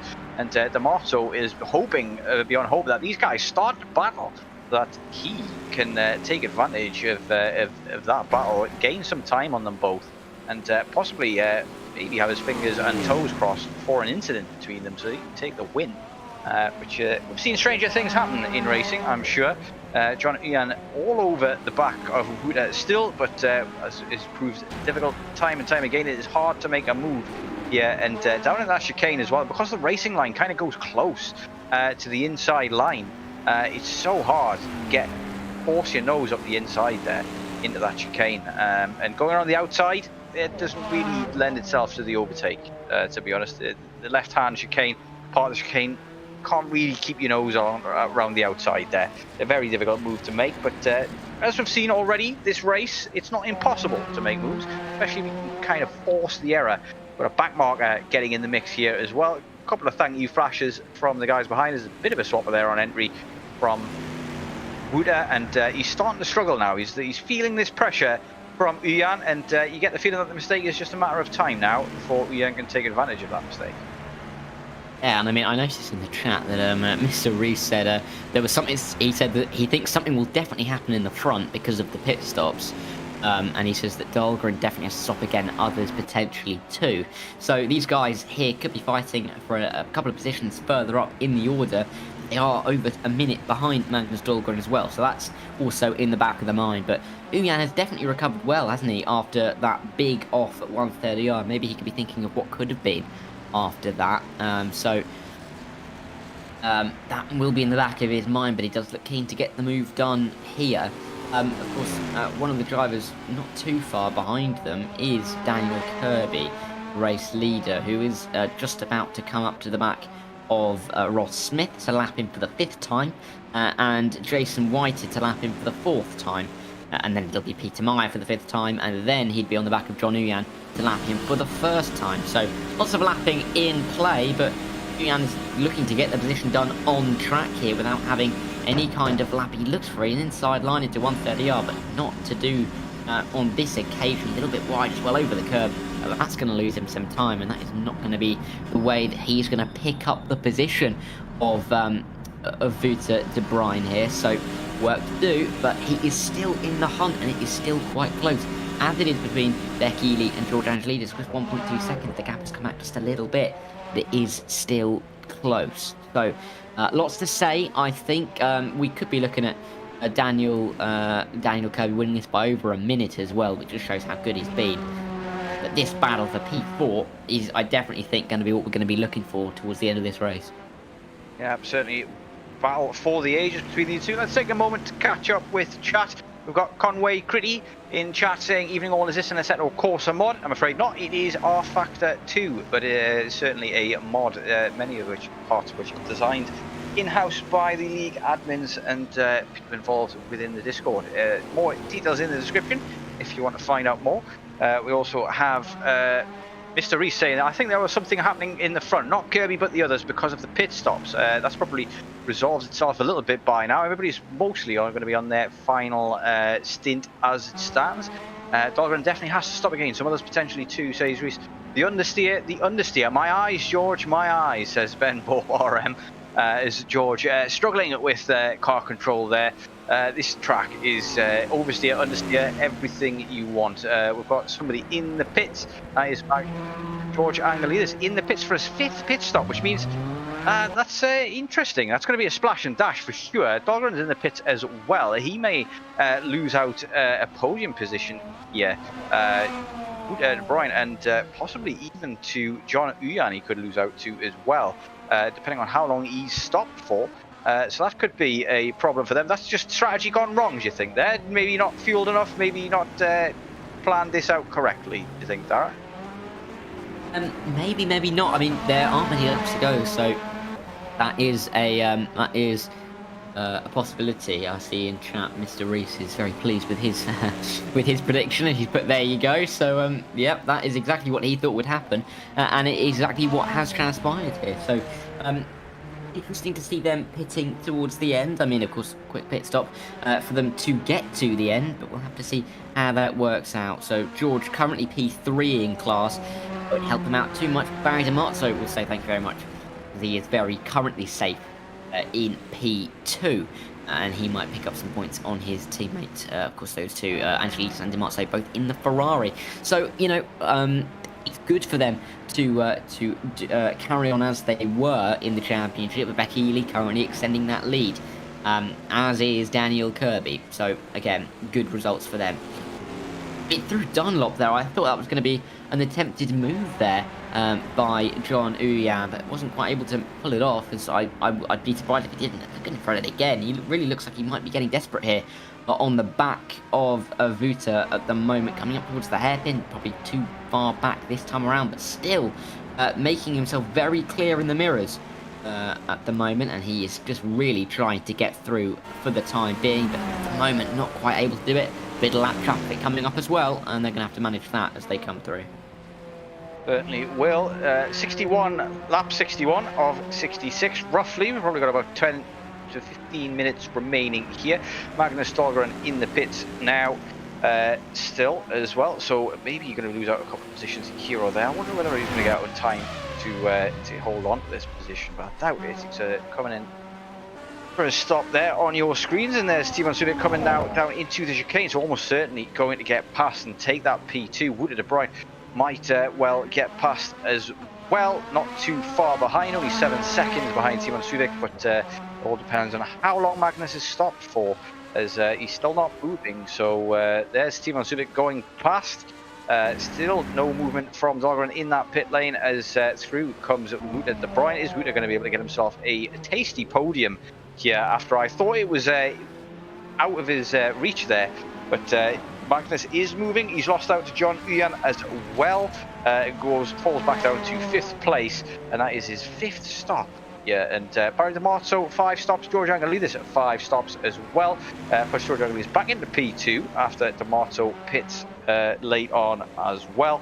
It's interesting how many people have managed to only do have had to do 5 stops here, whereas some have managed to go as little as 3. Majority of people are going 4 though, but it's a big mix-up here of what people have done. Peter Meyer is still out there after only 2 stops.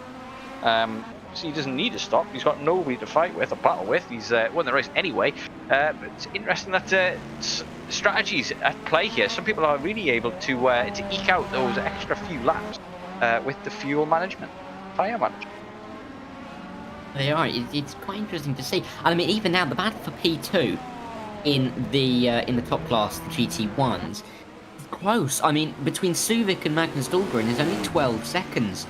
But Suvic is 92 seconds off of Daniel Kirby. I mean, he's more than 3/4 of a lap behind the race leader, who is in a just absolutely commanding position here. And he's only about 15 seconds off the back of Magnus Dahlgren, but he might have some pace in the last few laps. But I think these last few laps may get very hot indeed, as we see Uyan still now trying to get through. Maybe that will step up a little bit. The attempt will step up if Magnus Dahlgren gets close up. He gained 8/10 on De Bruin and Uyan on that middle sector alone. So he will be arriving to the party very shortly. The gap is only 3.2. That's something we're going to have to look out for. But that is in the pit lane. I think that is Uyan, isn't it? Certainly is, yeah, that is John Uyan coming in. So we've seen a number of people unable to get to the end on this final stint here. The pit strategy is still throwing up some surprises, and that's a 5th stop there for John Uyan, and bye-bye to a podium, really. Wouter de Bruin has managed so far with only 3 pit stops. So is Daniel Kirby and Timon Subic as well, and maybe their fuel conservation and tyre conservation in the earlier stages of this race are now paying them dividends. But Kirby, I mean, if you wanted to, you could stop, change tyres, have a cup of tea, go to the bathroom, you know, vote next year's general election before he's got time. You still have time to come out and wave goodbye to everybody. Still 10-20 seconds behind them when he did so as well. He's been unbelievable. So far, we're going to run out of accolades to throw at him at this rate, but anything that will get the stick on him and slow him down a bit will do with the others a bit of a favour. Everybody up until only the top 3 drivers at the moment on the lead lap as it stands.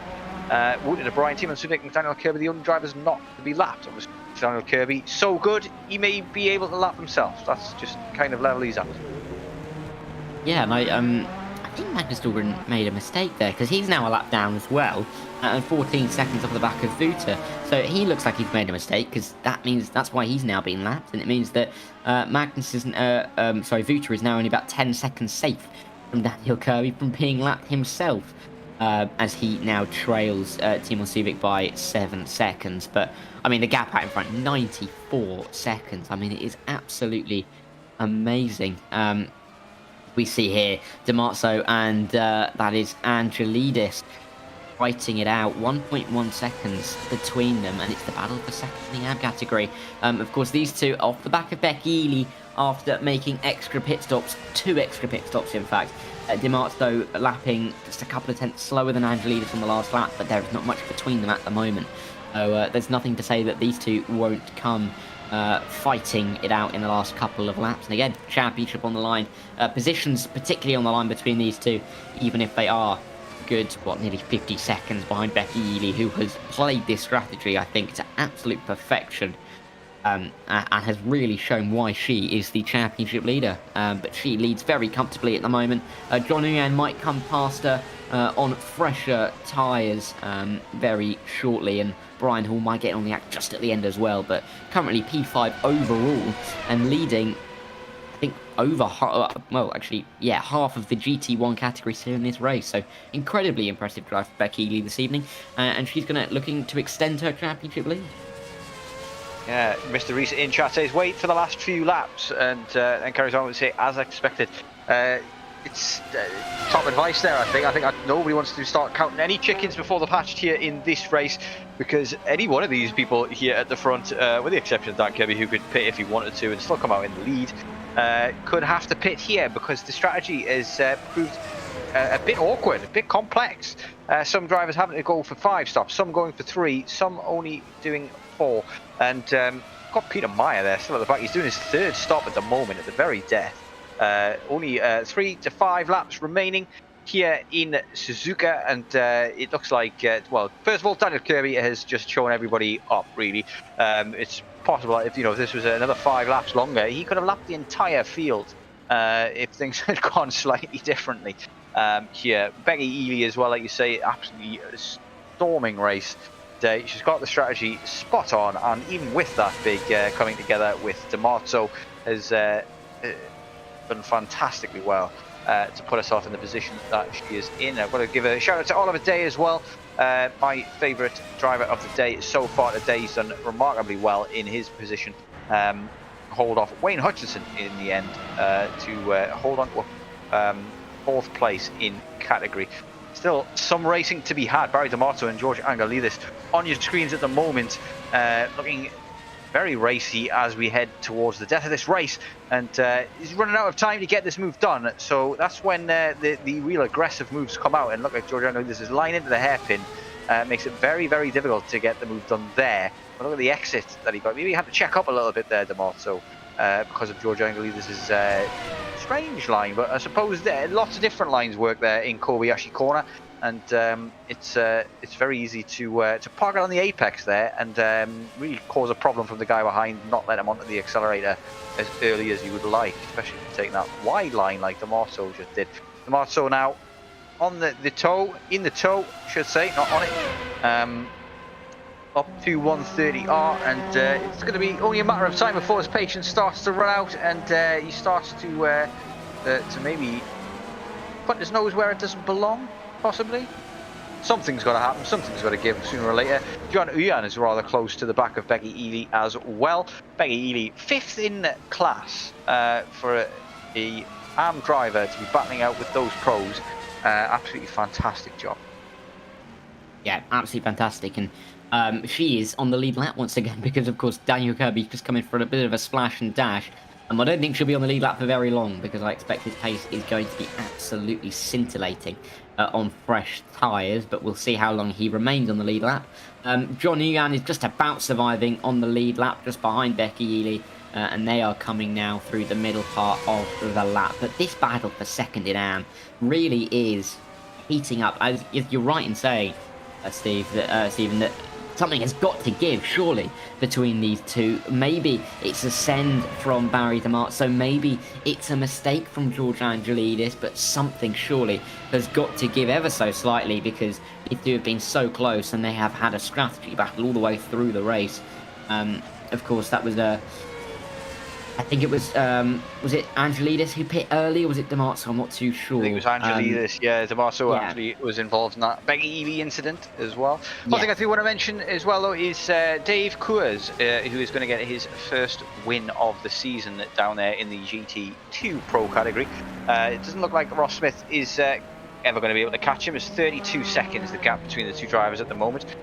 So I think it's extend an early congratulations. Don't to jinx the man, but early congratulations there to Dave Coors for his first win.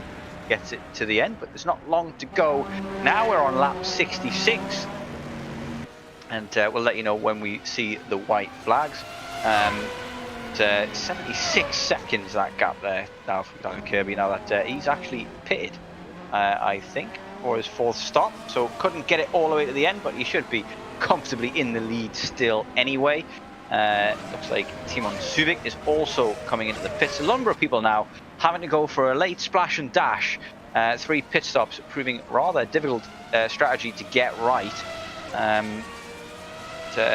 For people, late dives into the pits, I think, and yeah, still like Reece said in chat, don't count your chickens. More stops coming. Something is wrong with Dahlgren. He also says in chat at the moment. Dahlgren down to P4. Not going well for him. John Uyan as well, right on his tail. 1/10 between the two of them.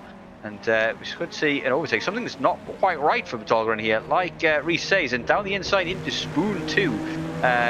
Gets overtaken, and he's got a real problem here. He's going very slowly. We've got a trainer cars behind him now as well, looking to overtake. He's going to the inside. He's letting these pass. I'm wondering if he's run out of fuel. It could be another pit stop here for him. I don't know if he had an off track or any incidents or damage or something's gone wrong, but it's yeah, it's very, very strange one from Magnus's point of view. Had it in the palm of his hand, and it all be gone now. He's not going to be pitting at the moment, so he's going to carry on. We're on lap 67 of 69, a couple more to go, and yeah, 4 or 5 minutes remaining here. That's not what Magnus Dahlgren wanted at the tail end of this race.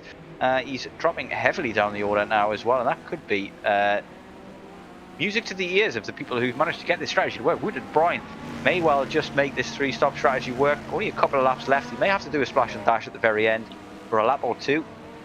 That's the case, and he'll be handing the podium back to Magnus. But Magnus is struggling at the moment. Becky gets past. Oh, sorry, apologies. She hasn't gone anywhere. I've got myself confused. Best refresh my timing board. But yeah, starting to get to the last couple of laps, and starting to fall into place exactly who's going to finish where. But like we've said all along, kind of thing with these pit stops, don't know what's going to happen with the pit stops. Is anybody else going to have to go for another stop at the death here? There's Mr. Reece in chat. I believe Mr. Dahlgren had already had 1 or 2 additional pit stops besides splashing and dashing as well. So things has just not worked out for him in this race, and that gives it a big swing towards Daniel Kirby in terms of championship, as well as he's not really managed to hold off or kind of limit the damage here. He's going to lose quite a number of points here out on Daniel Kirby, who's going to get the full haul of 10. Dahlgren at the moment, he's only on for, what is that, 6? No, sorry, he's P5 2 points. So not great. 8-point swing, and he's only got a 13-point lead in the championship, so that's going to close in massively. Now well within the 1 race missed, lose the championship lead category. It's not going to be what he wanted from this race at all. No, not at all. I mean, slipping back massively, realistically for him, in the championship. Daniel Kirby taking massive strides towards him. I mean, with Vuta also doing well. I mean, I've just seen in the chat Mr. Reece saying the last question is whether he needs to fuel up again or not, and there's only just under 2 laps to go. I mean, it will be slightly over 2 laps for him. Of course, he's got more, about 2.5 to go, because of course Dan Kirby is so far in front, but he is still on the tail of John Uyan, who may be the last finisher in this race, with Becky Ealing not far behind Daniel Kirby. We might see those 2 class winners finish in quick succession, but yeah, only a lap and a half to go now for Daniel Kirby as he comes under the track and goes up towards the hairpin, the penultimate time, loops himself around that. You can just see John Uyan in front of him, not too far in front, but of course he will do well in this race as well, picking up some points. He should go in front of Timon Stuvik. Oh no, he shouldn't, sorry. Stuvik is in P3, so Stuvik actually should gain away from him just that little bit, but they will both find themselves far, far clear of the likes of Johnny Gutierrez, Francesco Conchas and Brian Hall. So good results for them in the end, but I mean, you can take nothing away from Daniel Kirby. He's been absolutely imperious here this evening. Brian, I think, is just about going to get to the end unless he goes for the a pit stop on lap 68 of 69, but that would be very unfortunate if he did. But 81 seconds currently the gap for Daniel Kirby, and an absolutely dominant truck. and the pit stop over as well. There's 4 pit stops for Daniel Kirby, only 3 for De Bruyne, and that is the final lap we are on now as well. Yellow flag in sector 3. We'll try and bring you up to date with what happened there if we can, but Dahlgren is around apparently, so let's have a look at a replay here and see what's gone on there for him. This is into the chicane, and he's gone, looks like they're very deep there, and into the tank buster, and that was a big hit as well. That's going to be a lot of damage, and bit of a dodgy rejoin, you've got to say. Looked like the guy coming along behind there had to majorly check up there, and is still behind Dahlgren as well, who will have a fair bit of damage after that whack into concrete block. And that's just, you know, that's story of his race really for Magnus, isn't it? It's just all gone to pot at the very death, and it's fallen apart, absolutely crumbled in front of his eyes, and not gone his way, and that could hand the momentum in the championship well and truly over to Dan Kirby. We've got 4 races remaining, and if he wins every single one of those, he'll gain 2 points a pop, 4 points a pop. If Dahlgren can't challenge him, and only even if he comes P2, I think that would mean Daniel Kirby has got it all in his own hands in terms of the championship. If he wins the remaining races, he will win the championship, which is a very interesting state of affairs. But Daniel Kirby down the back straight now for the final time. He's got a back marker in front of him there just to complicate matters, but this has been uncomplicated in every manner for Kirby here today. He took off in lap 1, didn't look back, and will come through the chicane now for the final time to win Suzuka 400 kilometer race. 69 laps over and done with, and there we have it, your winner for this evening, Dan Kirby, in absolute style really. He just dominated this. He could have pitted another time and still come out well ahead of everybody else. Ely wins the ARM category as well. Another fantastic drive from Becky to add to her win list this season and create more of a gap even in the ARM category, as Dave Coors wins the GT2 Pro category, his first win of the season. He brings it home in the end. Highest finish before today was a 3rd place, so congratulations to him on his first win of the season. And then we've got, of course, Peter Meyer winning out once more, 6th win of the season in the ARM category. The only man there to do so anyway, but he's almost certain now to win the ARM championship if he stays there till the end of the season. 4 races to go, and he's got a commanding lead of what is that? That's 22 points over 2nd place. So huge gaps there for Peter Meyer, and dominated his category once more, but he's the only man in it. So there you have it. We've got 2 DNFs today. Alex Garrick and Philip Rodriguez both retired early on, but kudos to everybody who managed to finish this long and sweaty race. Whew. It was a tense affair, all told, Dara, and pit stop strategies proved to be the main way of getting things done, do you think? Yeah, absolutely. I mean, Becky Ely, 3 stops compared to Dimarzo and Angelidis, 5 stops. Oliver Day Hutchinson went 4 stops, so definitely in that category, that worked out for her. I mean, in GT1's Daniel Kirby, it didn't really matter how many times he stopped. He absolutely dominated that race, winning it by well over 80 seconds to Outl De Bruyne, who had a very good fuel conservation towards the end to make it home in 3 stops. Dave Coors winning ahead of Ross Smith. The gap wasn't very big in the end. It was only about 5 seconds as they crossed the line for Dave Coors, but a good win for him. And here's Peter Meyer coming across the line to win for himself in the GT2 AM category, the only driver in that. But yeah, all told, a fantastic race of strategy battle that had us confused, it had us interested, it had us wondering who was going to go for what. But in the end, Daniel Kirby, absolute class of the field, and he's the winner today.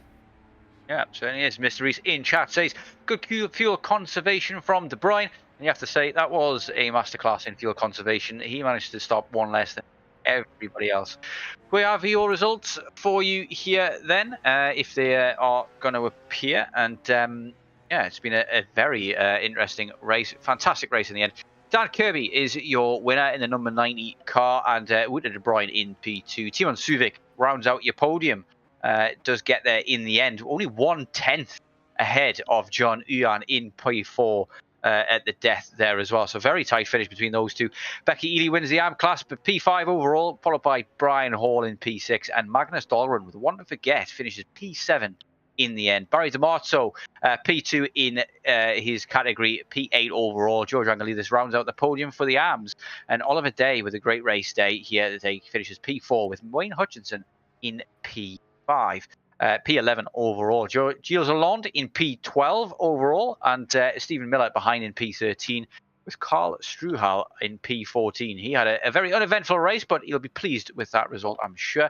Jason Whitehead managed to recover from major disappointments in the early stages of the race to finish P15 ahead of Gilles Villeneuve, who finishes last of the AM category in P16, and then it's David Coors in P17 for the leader of the Pro GT2 category. And then he's got Ross Smith just behind, followed by Peter Meyer. Unable to read the remainder of there, but it's Philip Enrique and Alex Garrick and Philip Enrique actually, of course, the two DNFs from the race today. So there we have it. Suzuka 400 kilometer is over and done with, and Daniel Kirby has won it in absolutely blistering style. Are we going to have any interviews? We've got Dan Kirby in the waiting room, so we'll drag him in and go through that. That was a fantastic win, absolutely imperious there, Mr. Kirby. Won it with a pit stops to spare. You've got to be very satisfied. Yeah, that was pretty crazy. I'm not sure how I won that by so much. I think I know. I think it's just a supreme amount of talent. You've got so much talent, it's coming out of your ears. At one point in that race, I thought maybe you were gonna lap yourself. You were that quick. Only you could manage it as well. But you've got to say that puts a big swing in the championship towards you as well. That's an 8-point swing. Magnus Dahlgren had a day to forget. Finishes P7, I think, in category. You've got to be very satisfied that it's not only your win, but his loss that's caused a big swing in the championship. That means it's now in your hands, really. If you win the remainder of your races, even if he comes P2 in every single one of them, you will still win the championship. So that's got to be satisfying news. Yeah, I don't know what happened to him. It seemed like towards the end there, it just fell apart for him. I think he was looking to be at least P2. That kind of sucks for him, but yeah, it's looking pretty positive for us now, going towards the end of the season. Yeah, his loss is certainly your game. We don't know really what happened to him either. He had to go for an extra pit stop or so. So he got things in the strategy a little bit wrong. But given the state of affairs in the championship now, is it all about winning it? Is that your aim? Is that your target? I'm still not sure because I actually wasn't going to attend today's race, but my schedule kind of opened up. So I was like, screw it, why not? I'll come in, and I'm not sure how many more of the races I'll be able to make. So if it happens, then it happens. If not, it's whatever. Fingers crossed we can see you on track again, because it's always a masterclass when you are on the black stuff. We'll let you go and enjoy the rest of your evening, though, and move on to the next interview. Thank you very much for your time, Dan. Yeah, thank you, guys. Take care. Moving on now to the AM category winner, and it's Becky Ely once more with another fantastic win under the belt. Bit tense at times, that one, Becky. Shall we start first of all with the incident with Dimarzo? Obviously, into turn one, looked like he cut your nose off there a little bit. What were your thoughts? First off, hello. How is everybody here? Very well, very well. Thank you. Well, Glad to hear it. So with Barry, I'm interested to watch it back. I don't know whether it's my fault, his fault, racing instant. You know, in the moment, I was like, oh, he should give the place back, really. But then I was like, actually, I don't know whose fault that was. It's probably just a racing instant. We both, I assume, didn't get too much damage. We didn't lose too much time. You know, it happens. I'd rather have some good close racing than like playing tiddlywinks. So, you know, it was good. Look, who wants to play tiddlywinks when there's racing games to play? Exactly. As far as accidents happen, they don't really get much better than that. Like, we were racing each other quite hard, and neither of us really came out too badly. Yeah, I mean, from our point of view, I've got to say, it looks more like it might have been on him, but it did look as though he did give the position back in the end. Or was that a mistake? Because we didn't really catch that on stream. I Can you think talk us through that that? was a mistake. Oh, Rather well, than giving it back, I'm not sure. It's not bothered either way. I'll take back the Really, praise I it gave him for happens, being. doesn't it? It certainly does. Yeah, I'll take back the praise I gave him for being sportsmanlike. But it definitely wasn't a foregone conclusion. This win. It's another one to add to your lovely little tally that's totting up, and extends your lead at the top of the championship. You've got to be thinking now that the championship is what you've got to aim for. Really, to lose it from here, that would be disappointing, wouldn't it? Well, yeah. I mean, I was pretty upset last time after Hungarian because I was on for my best ever result and disconnects happened, which again happened. But I was like, I need to make up for it today. And I wasn't sure whether I was going to. Like, practice pace, it looked like the race pace. The Ferraris seemed to be a second to that faster than me on race pace. I was like, I know I'm fuel saving like absolute crazy, like massive lift and coast into every single bend. I was like, about a second a lap is what they need to beat me. And probably maybe a tiny bit more than a second a lap they needed. Maybe. But I was like, oh, it's going to be really close in the final stint. But then when I managed to keep them all behind me in the first stint, I was like, okay, this is looking pretty good. Then George was coming along and I was like, wow, I don't know what George is doing. Like, he seemed to go really long at first, maybe. And I was a bit worried about him. Then when he stopped his one from last stop, I was like, he has to stop again. That's fine. This is all good. And after my final stop, I looked at the gaps. I was like, I don't know what they're doing. They're playing, I don't know, dodgems or something. They're playing at something, self-destructing because the gaps were bigger than they really should have been. So I knew something had happened to all three Ferraris. And I was just like, well, as long as I keep it sunny side up, I can just enjoy a nice Sunday drive in Suzuka in Japan. That certainly worked out for you in the end. You've answered my next 3 questions combined there in that one, so well done on that as well. But yeah, it's got to be. It wasn't all smooth sailing. You definitely had some racing to be involved with today, but also beating a couple of pro drivers, and it's always got to be satisfying when a pro driver's in your rearview mirror, surely. Yeah, it was. It was a bit worrying when Dahlgren and Ewan came along, like speeding along, and I'm like, I'm on a different strategy to you guys. You guys are fighting for a podium. I'm getting the hell out of the way of you. And then Ewan overshot the first corner. I was like, oh no. And yeah, so I don't know. It was good. It was good. And I learned how to flash my lights for this race. So every time someone let me pass when I was lapping them, a nice flash of the lights.